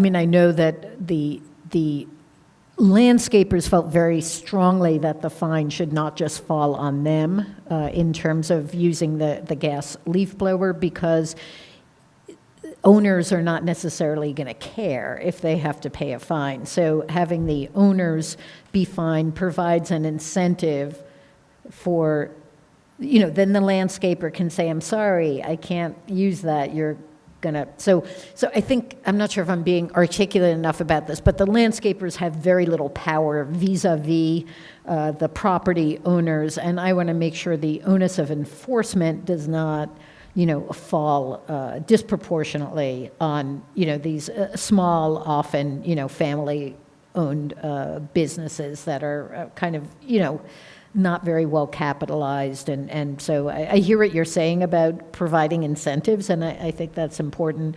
But I do want to be sure that we keep, you know, kind of socioeconomic and racial justice in the forefront as we move forward on this. And so I think we need to just talk about this a little further in terms of how that can be achieved. All these things I said need to be talked about. Yeah. I'm not trying to present them as fait accomplis. I'm saying here's just more things for the whole process. Yeah. Yeah, absolutely. Thank you.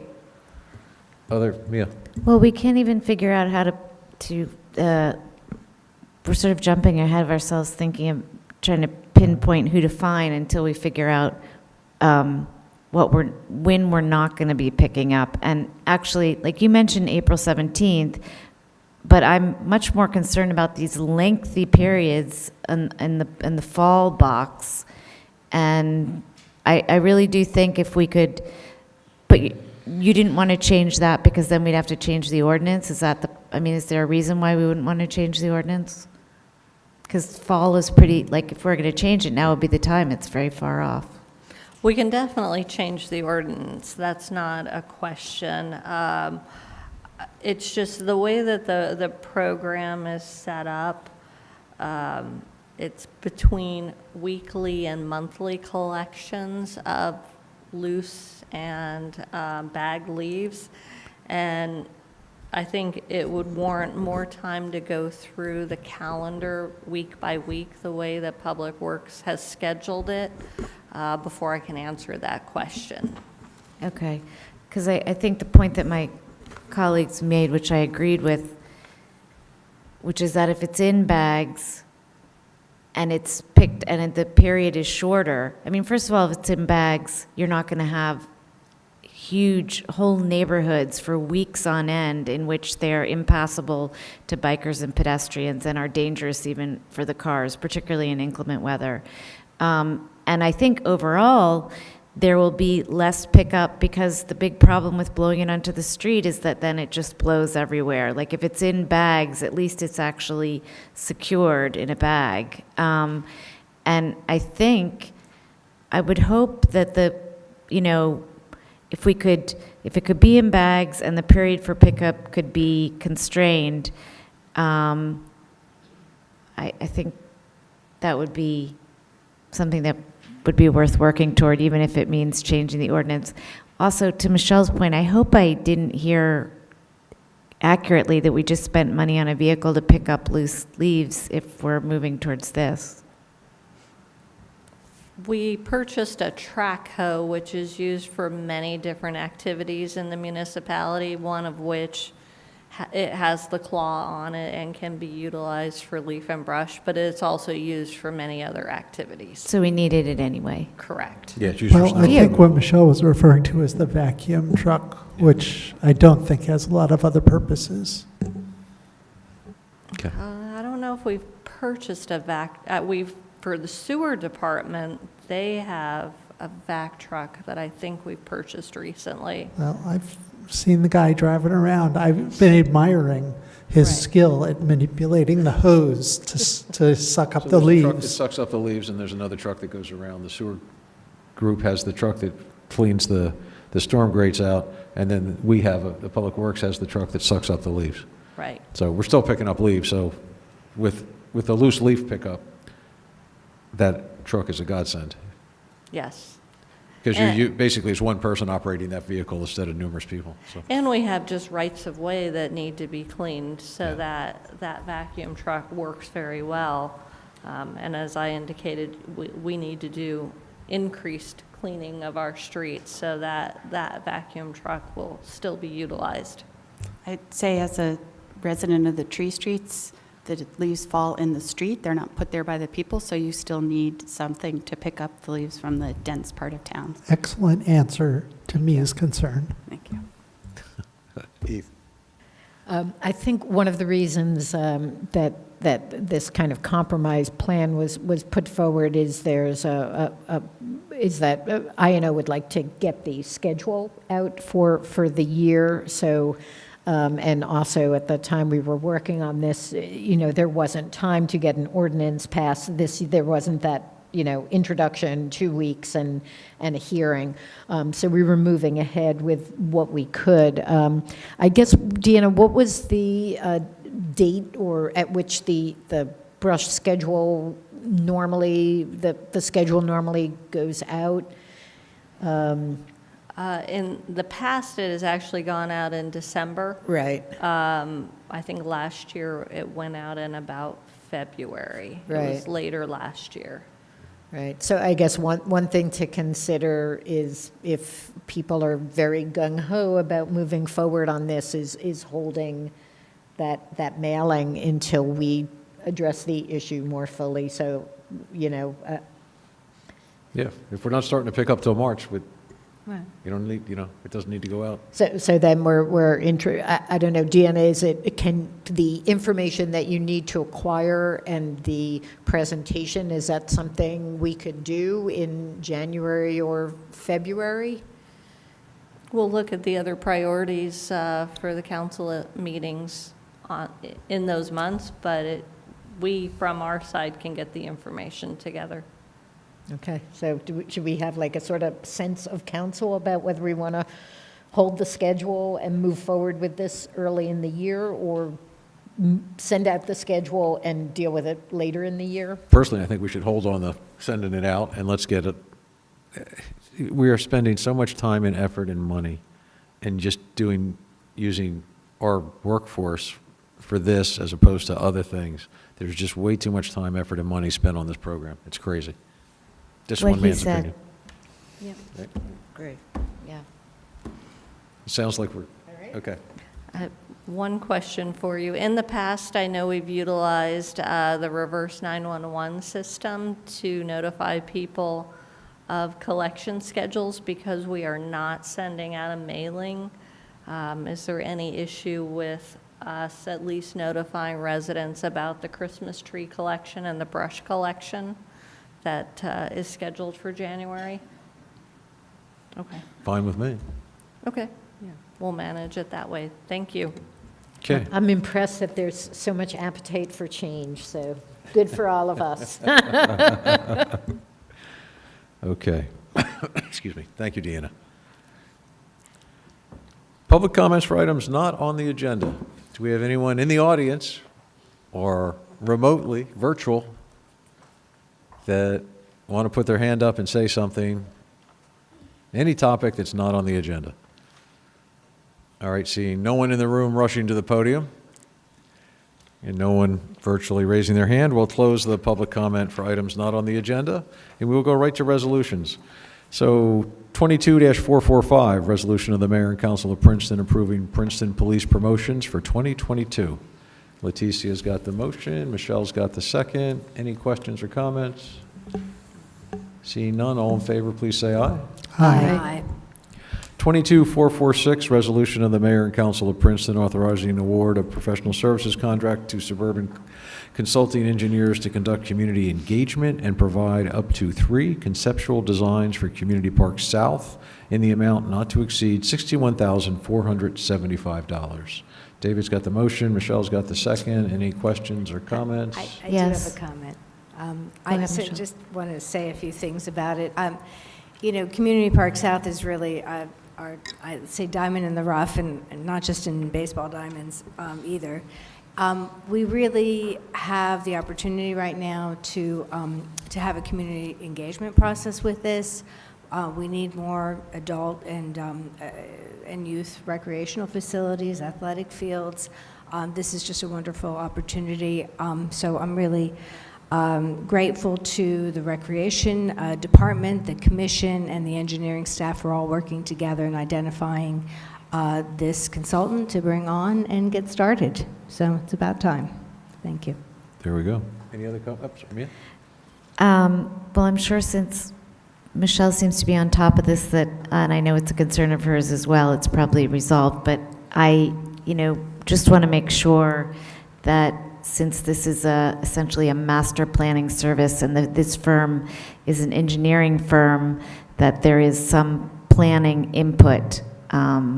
We've just talked a lot about the need to start processes with the vision that planners bring and then move to the specificity and technical expertise that engineers bring. The title of this firm is, they appear to be an engineering firm, so I just want to know in what way and at what point is our planning department and or other planners going to be involved? I think in terms of the committee itself, there'll be a steering committee for it, so absolutely. And I also saw in the proposal some execution follow through, so it's in terms of implementation. So I thought it sounded like that. Neither of those count. I don't hear planners or planning there.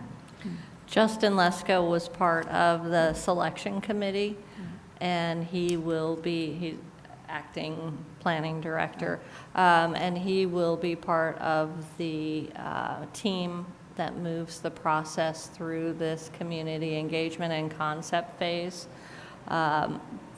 Suburban's team is led by a landscape architect, and they are a full-service engineering, design, planning firm. It's not just engineers. Okay. But I agree with Michelle. I mean, that this is a tremendous opportunity, and that piece of land has been the same since we were children. And I mean, literally exactly the same. And this is a tremendous opportunity, and I hope that we get it right this time. Sometimes when we engage in major processes, we think after the fact that we wish we had done things, sequenced them differently, or consulted with different types of people in advance. So I hope that for this, which is so important, that we really work to get it right this time. that. Absolutely, yeah. Yeah, we're working to create a steering committee of community members. We'll be reaching out to Leighton and Michelle to help us formulate that steering committee. So please work with your colleagues if you have any concerns about that list. Thank Eve? you. Yeah, thank you. I'm also very excited about this. I had a brief conversation with our head of rec today about a couple of things that I thought were important. I won't repeat that here, but one thing that I guess I'll say to Michelle and Leighton, that I think sometimes the type of recreation that most adults are involved in, which does not include necessarily a soccer league or a baseball team, gets short shrift. But how do most adults stay fit? It's not, I mean, I understand we have a deficit of fields, and I know many people in the community are looking at this as, this is the solution. But it's also true that once you're 18 or 22, whether, then you move into life, and life does not often, for many adults, Jeff is smiling about this, he may be an exception, but, does not often involve being part of a 9 or 11 member team. The logistics of that become so complicated. So I want to make sure that we do design for how most adults in the community practice fitness, and that does not get, I don't want to forget about the teams, but I also don't want to forget about how, everybody aged 22 to 100 stays fit, and make sure that we meet those needs as well. Okay. And Yeah. to that point, it's certainly a critique that we hear often of how we do recreation, or how we have done recreation for a long time in Princeton, which is a focus on teams and youth. And I think we do an amazing job and have done a great job with that. But again, the majority of people in town are not young people who are on a team. And I really agree with that, Eve, that we have to think about what is a lifetime commitment to wellness and fitness and being active, and how can we help all our residents. And I also just want to, while we're talking about recreation, I know that there are numerous entities that use our fields. We have some good actors like Princeton Little League that do work and pay. We have others that don't, and I've been asking for 3 years now for the figures of how much the entities, soccer and lacrosse in particular, who may technically be nonprofit, but who are not contributing to the upkeep and maintenance of our fields. And I would very much, after 3 years, like to finally see those numbers. And that would be a request that could be brought to the Finance Committee. Okay. Leighton? I'm sorry. Thanks, Mayor, and thanks, Eve. One of the notes that I made when I was looking over the recreation plan was passive recreation like Tai Chi or yoga. It does have in there that we will have exercise areas, but I think it's critically important that we think outside the box. For people like myself who might be a little bit older, like you said, don't have team sports on top of their mind, that we do have passive recreation that will bring old people out to the park to do wellness and take care of themselves in a holistic way. Thank you. Thanks, Leighton. David? And I'm just going to take an opportunity to harp on something that I've been talking about for 5 years since the bike master plan was adopted. We have a gap. The GEO path is a major route to get both to the high school and to the middle school from the entire western section of town. And it does not connect, but it should go through Community Park to the Mountain Ave Light, which can then get you, to the whole western part of town. So it can't just be part of this exploration, because it's going to involve probably the schools and Community Park School giving up a little of their playground or something. I don't want to prejudge what the answer is, but it's something that needs to be solved and needs to be in the program for this design exploration. Okay, I think staff has clearly heard that we have a number of ideas and constituencies and needs and everything, so I think the message is loud and clear. So, any other last questions or comments? Great. All in favor, please say aye. Aye. There we go. 22447, resolution of the mayor and council of Princeton authorizing the award of a contract in the not-to-exceed amount of $243,072 to Eastern Armored Services, Inc. for 2023-2024 armored car services. Thank you, Michelle. Is there a second? Layton's got the second. Any questions? Eve? Yeah, go ahead. I just want to clarify, it's a two-year contract. It's 100 and some thousand per year. Correct, 2 years. Okay, so it's been the going rate. I think just a smaller increase this year. I think this question has come up before, but this is for our meters, right? Isn't this for the money from meters, or am I misunderstanding? In the parking lot. It's all municipal services. It's also the cash that comes in, or the money that comes into this building, as well as Monument Hall. So it's not just meters. Okay, because I'm just wondering if, at some point we want to move away from, I know that a non-cash economy discriminates against lower income people, but at the same time, it's often, I think, more expensive to move a nickel than it's worth. So I don't know if, maybe this is something we can keep our eye on in terms of, moving on to other types of options and not using so much cash. It's really up to people that pay us, right? I mean, cash is legal tender in this country, so I don't know that you can tell. I'm saying cash is legal tender, so I don't know that you can tell people they can't come and pay you in cash, so. No, but if the parking meters didn't take coins, which you could theoretically do as long as we did not feel that we were discriminating against people who were unbanked or didn't have credit cards, then, cash is a very expensive process, so. Right. I'm not saying that if somebody wants to come in and pay their taxes in cash, we should, I don't know if that happens, we should have the authority to say no, but I think on the parking meters, it's maybe a different matter. Yeah. Okay, got it. Any other questions? All right, seeing none, all in favor, please say aye.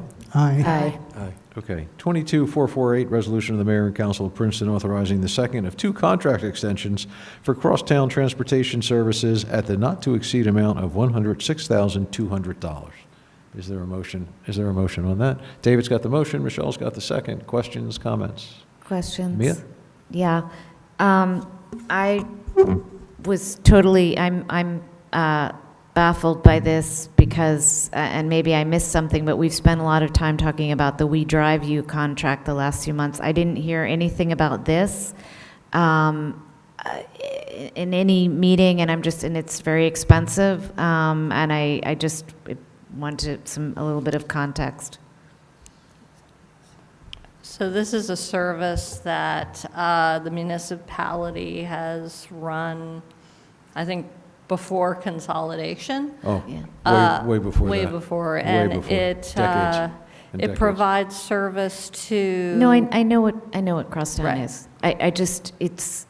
We have been talking a lot about who's using what service and trying to better utilize our services, and I think the only context in which we've discussed Crosstown is that residents find it not very user-friendly, that it is used, but you have to schedule it way in advance, and I haven't seen any data for who's using it and how much, and that's, since we're doing a deep dive into our public transportation system and who's, in a very detailed way, I was just surprised to see this automatically put back on without analyzing it. It would be my preference to postpone it, but so that we can talk about it, but as we have everything else. But if there's a time-sensitive issue, Would it make sense to just, and I need you to jump in a second, but if we just approve the one extension? Because even by the time we talk about it and everything, I don't know that we'll have anything in place next year. Or if we do, it'll probably be late next year. So does it, just in the interest of people that do use the service and might look for it after January 1, can we amend this to, and does it make sense to the? I mean, Yeah, this is just. says Oh, two. it is, I'm sorry. I saw the 3 years, I wasn't reading the dates. Yeah, just 1 year, never mind. I know we've been talking about like multimodal, options and other options, but isn't I that, can't. that's further down the road. I mean, that's not something that's going to be imminent, and I thought we needed to have this to service those communities that, are relying on it. Yeah, Leighton. Thanks, Mayor. When I read over this, and let me just look at some numbers. It says cross-down calculation is at $14.75 per ride, right? And it says that results in the annual contract amount of $106,200. Well, if you do the math and you divide $106,200 by $14.75, that comes up to 7,200 rides. So I got a couple questions. Is 7,200 rides back and forth? Is that round trip? And if so, does that mean if our seniors, and it also does not say an amount not to exceed. So my question is, does that mean that if our seniors and disabled use the service less than 7,200 times, we're still obligated to pay the full amount? It is a not to exceed. It is a services at the not to exceed amount. But if they use it less? No, it doesn't say not to exceed. It says the annual contract amount is $106,200. If you look at the top of the resolution. The title is a not-to-exceed amount. Title of the resolution. We would pay based on the number of rides provided. So there are 7,000 rides being provided? I don't have the current records. I would have to check that. I don't think we have not exceeded that number of rides, but I would have to look into that information. I'm just really surprised because I've had so many conversations with seniors lately about their frustration with the route and what they want and what they don't want, and what they say is that Crosstown doesn't work for them. It's either too expensive or it's too, complicated, or, you have to order it too far in advance. I actually haven't spoken with a single person who's using it, so I just, am surprised. I would just like some verification, if we're not paying any more than the rides we're using, then yeah, I have no problem, but this, I just was taken aback, So, It's probably the same methodology, right? This is the third year of the contract, so. yeah. So would we have the ability, if we're paying as we go, would we have the ability somewhere in the next 12 months, if we found something that would be more suitable, to not use this anymore? I mean, we're not really obligated to continue using it. We're saying that we're allocating the money not to exceed a certain point. So I would think that we Well, if we come up with a different service that people use and they stop using this, then we'd stop being charged for it. This is where the attorney jumps in and says, Mayor, you're nuts. Yeah. The attorney doesn't have the contract, so, I don't have the contract with me, so I can't. Right. I don't know what. So we could approve this, and then if we come up with a better. But why do we have something on the agenda that we don't have the contract? Well, presumably the contract exists, I just don't have it with my agenda materials. So I can't tell you what it says because I don't have it here with my stuff. It starts on page 106 of the agenda packet. Yeah, the contract itself. Yeah. It's fairly generic, Trishka. Yeah, I'm looking at it. Yeah, I did look at it. Doesn't really, it's not that explanatory. No. The main thing is, are we, as long as we're not paying for more rides than are used, then it's fine. I mean, can someone confirm that? Well, it's based on the unit price, so it's based on the price per ride. So we would be paying based on the number of rides that are provided. I mean, I have to say, I've not heard, I understand it is not a ride-hailing service in the sense that, you have to make the reservation ahead of time, but it does provide door-to-door service for people to the hospitals, to doctors, and some of our senior citizens or people who are disabled Eve, use it I'm not a lot. arguing Yeah. about whether, we've spent so much time discussing transit and who's using what, and then this just appeared here, and it is, I just want to make sure that we're actually utilizing the amount we're paying for, because I it's not think- always the case, but I'm fine. No, I Let's- think number 3, contract sum, pretty much makes us responsible to pay the whole amount, based upon unit prices and/or lump sum set forth in the bid proposal. So then maybe you have to look at the bid proposal and see how it's worded there. It's based on the unit price in the proposal. Okay. So are you, Doesn't say that you can't sign a contract with someone else, but I'll defer to Trishka on that. Well, it's incorporating terms of a bid proposal, and so there's a lot more documentation that I would need to look at to answer the question. Well, I'm sorry, would you say that again? I missed it. As Deanna noted, this is, the agreement that's in the agenda package is pretty bare bones, because it's incorporating the terms of a whole bid proposal documents that are in there that are not, at least I can't find them in the agenda packet. So I can't tell you what your ability is or isn't, to cancel this contract, to not use the service at all, because I don't have the documents that I would Can we need to move look this at to the answer 10 a.m. question. meeting? We have the 29th, Next right? week? Don't we have another agenda? can we just Or we have to vote it down now because we moved it? table it to next week? I mean, I'm Put it less, on the 29th agenda. okay. If I mean, you- I'm less If you all con- want to hear it, it can certainly go on. We're going to have a regular I'm concerned meeting. now, too. I mean, I think, Okay. especially if the head of All right, so we're gonna- public transportation. Are you Okay. going to move to table this? Yeah, I'm moving to table this till, I'm Okay. moving to table All in it. favor of the move to table, please say aye. Aye. Aye. Any abstention, any, say nay? I Thank think it was all of you. Okay, that was tabled, thank you. 24449, resolution of the mayor and council approving transfers in accordance with NJSA 40:4-58, current fund appropriations. Sorry, trying to find that in here. Is there a motion? I move. David's got the motion, thanks. Michelle's got the second. Questions on the motion? All in favor, say aye. Aye. Okay. 22450, resolution of the mayor and council of Princeton authorizing Princeton Community Housing to continue to serve as the administrative agent for Princeton Affordable Housing Program for the calendar year 2023, not to exceed $44,000. Leticia's got the motion, Mia's got the second. Questions, comments? That was an easy one. I'm sorry? That was an easy one. All in favor, say aye. Aye. 22451, resolution of the mayor and council of Princeton amending this agreement with We Drive You, Inc., and extending the term for an additional 6 months for a cost not to exceed $150,648. Is there a motion on that? Mia's got the motion, Leighton's got the second. Questions, comments?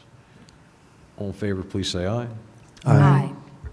22452, resolution of the mayor and council of Princeton amending contract with National Auto Fleet Group for purchase of one Ford dump truck with crane at the not-to-exceed amount of $107,665.04 under Sourcewell National Cooperative Purchasing Agreement number 091521-NAF. Is there a motion? Thank you, Eve. David's got the second. Questions, comments? All in favor, please say aye. Aye. Consent agenda. Would someone move the consent? Thank you, Eve. Mia's got the second. All in favor, say aye. Aye. Da-da-da-da-da-da. Move to adjourn. Okay, is there a second to? Do we need a second? Well, we're debating that. Do we need a second to motion to adjourn? We don't. There's a big debate on that one. It's a raging debate. Under Robert's rules, which are just guidelines, they're not law, convention says you don't need a second on a motion to adjourn because it's a non-debatable motion. It's always been the custom here to have a second and a vote, and that's the custom everywhere. So it is entirely at the discretion of the council. All right, so this is what we're going to do going forward. David or whoever makes that motion, if anybody is really upset about it, you can yell nay very loudly. Otherwise, we're going to consider the motion as it and done. So we are done for tonight. Thank you all. Thank Good night. you. Thank you. Thank Good you. night. Thanks.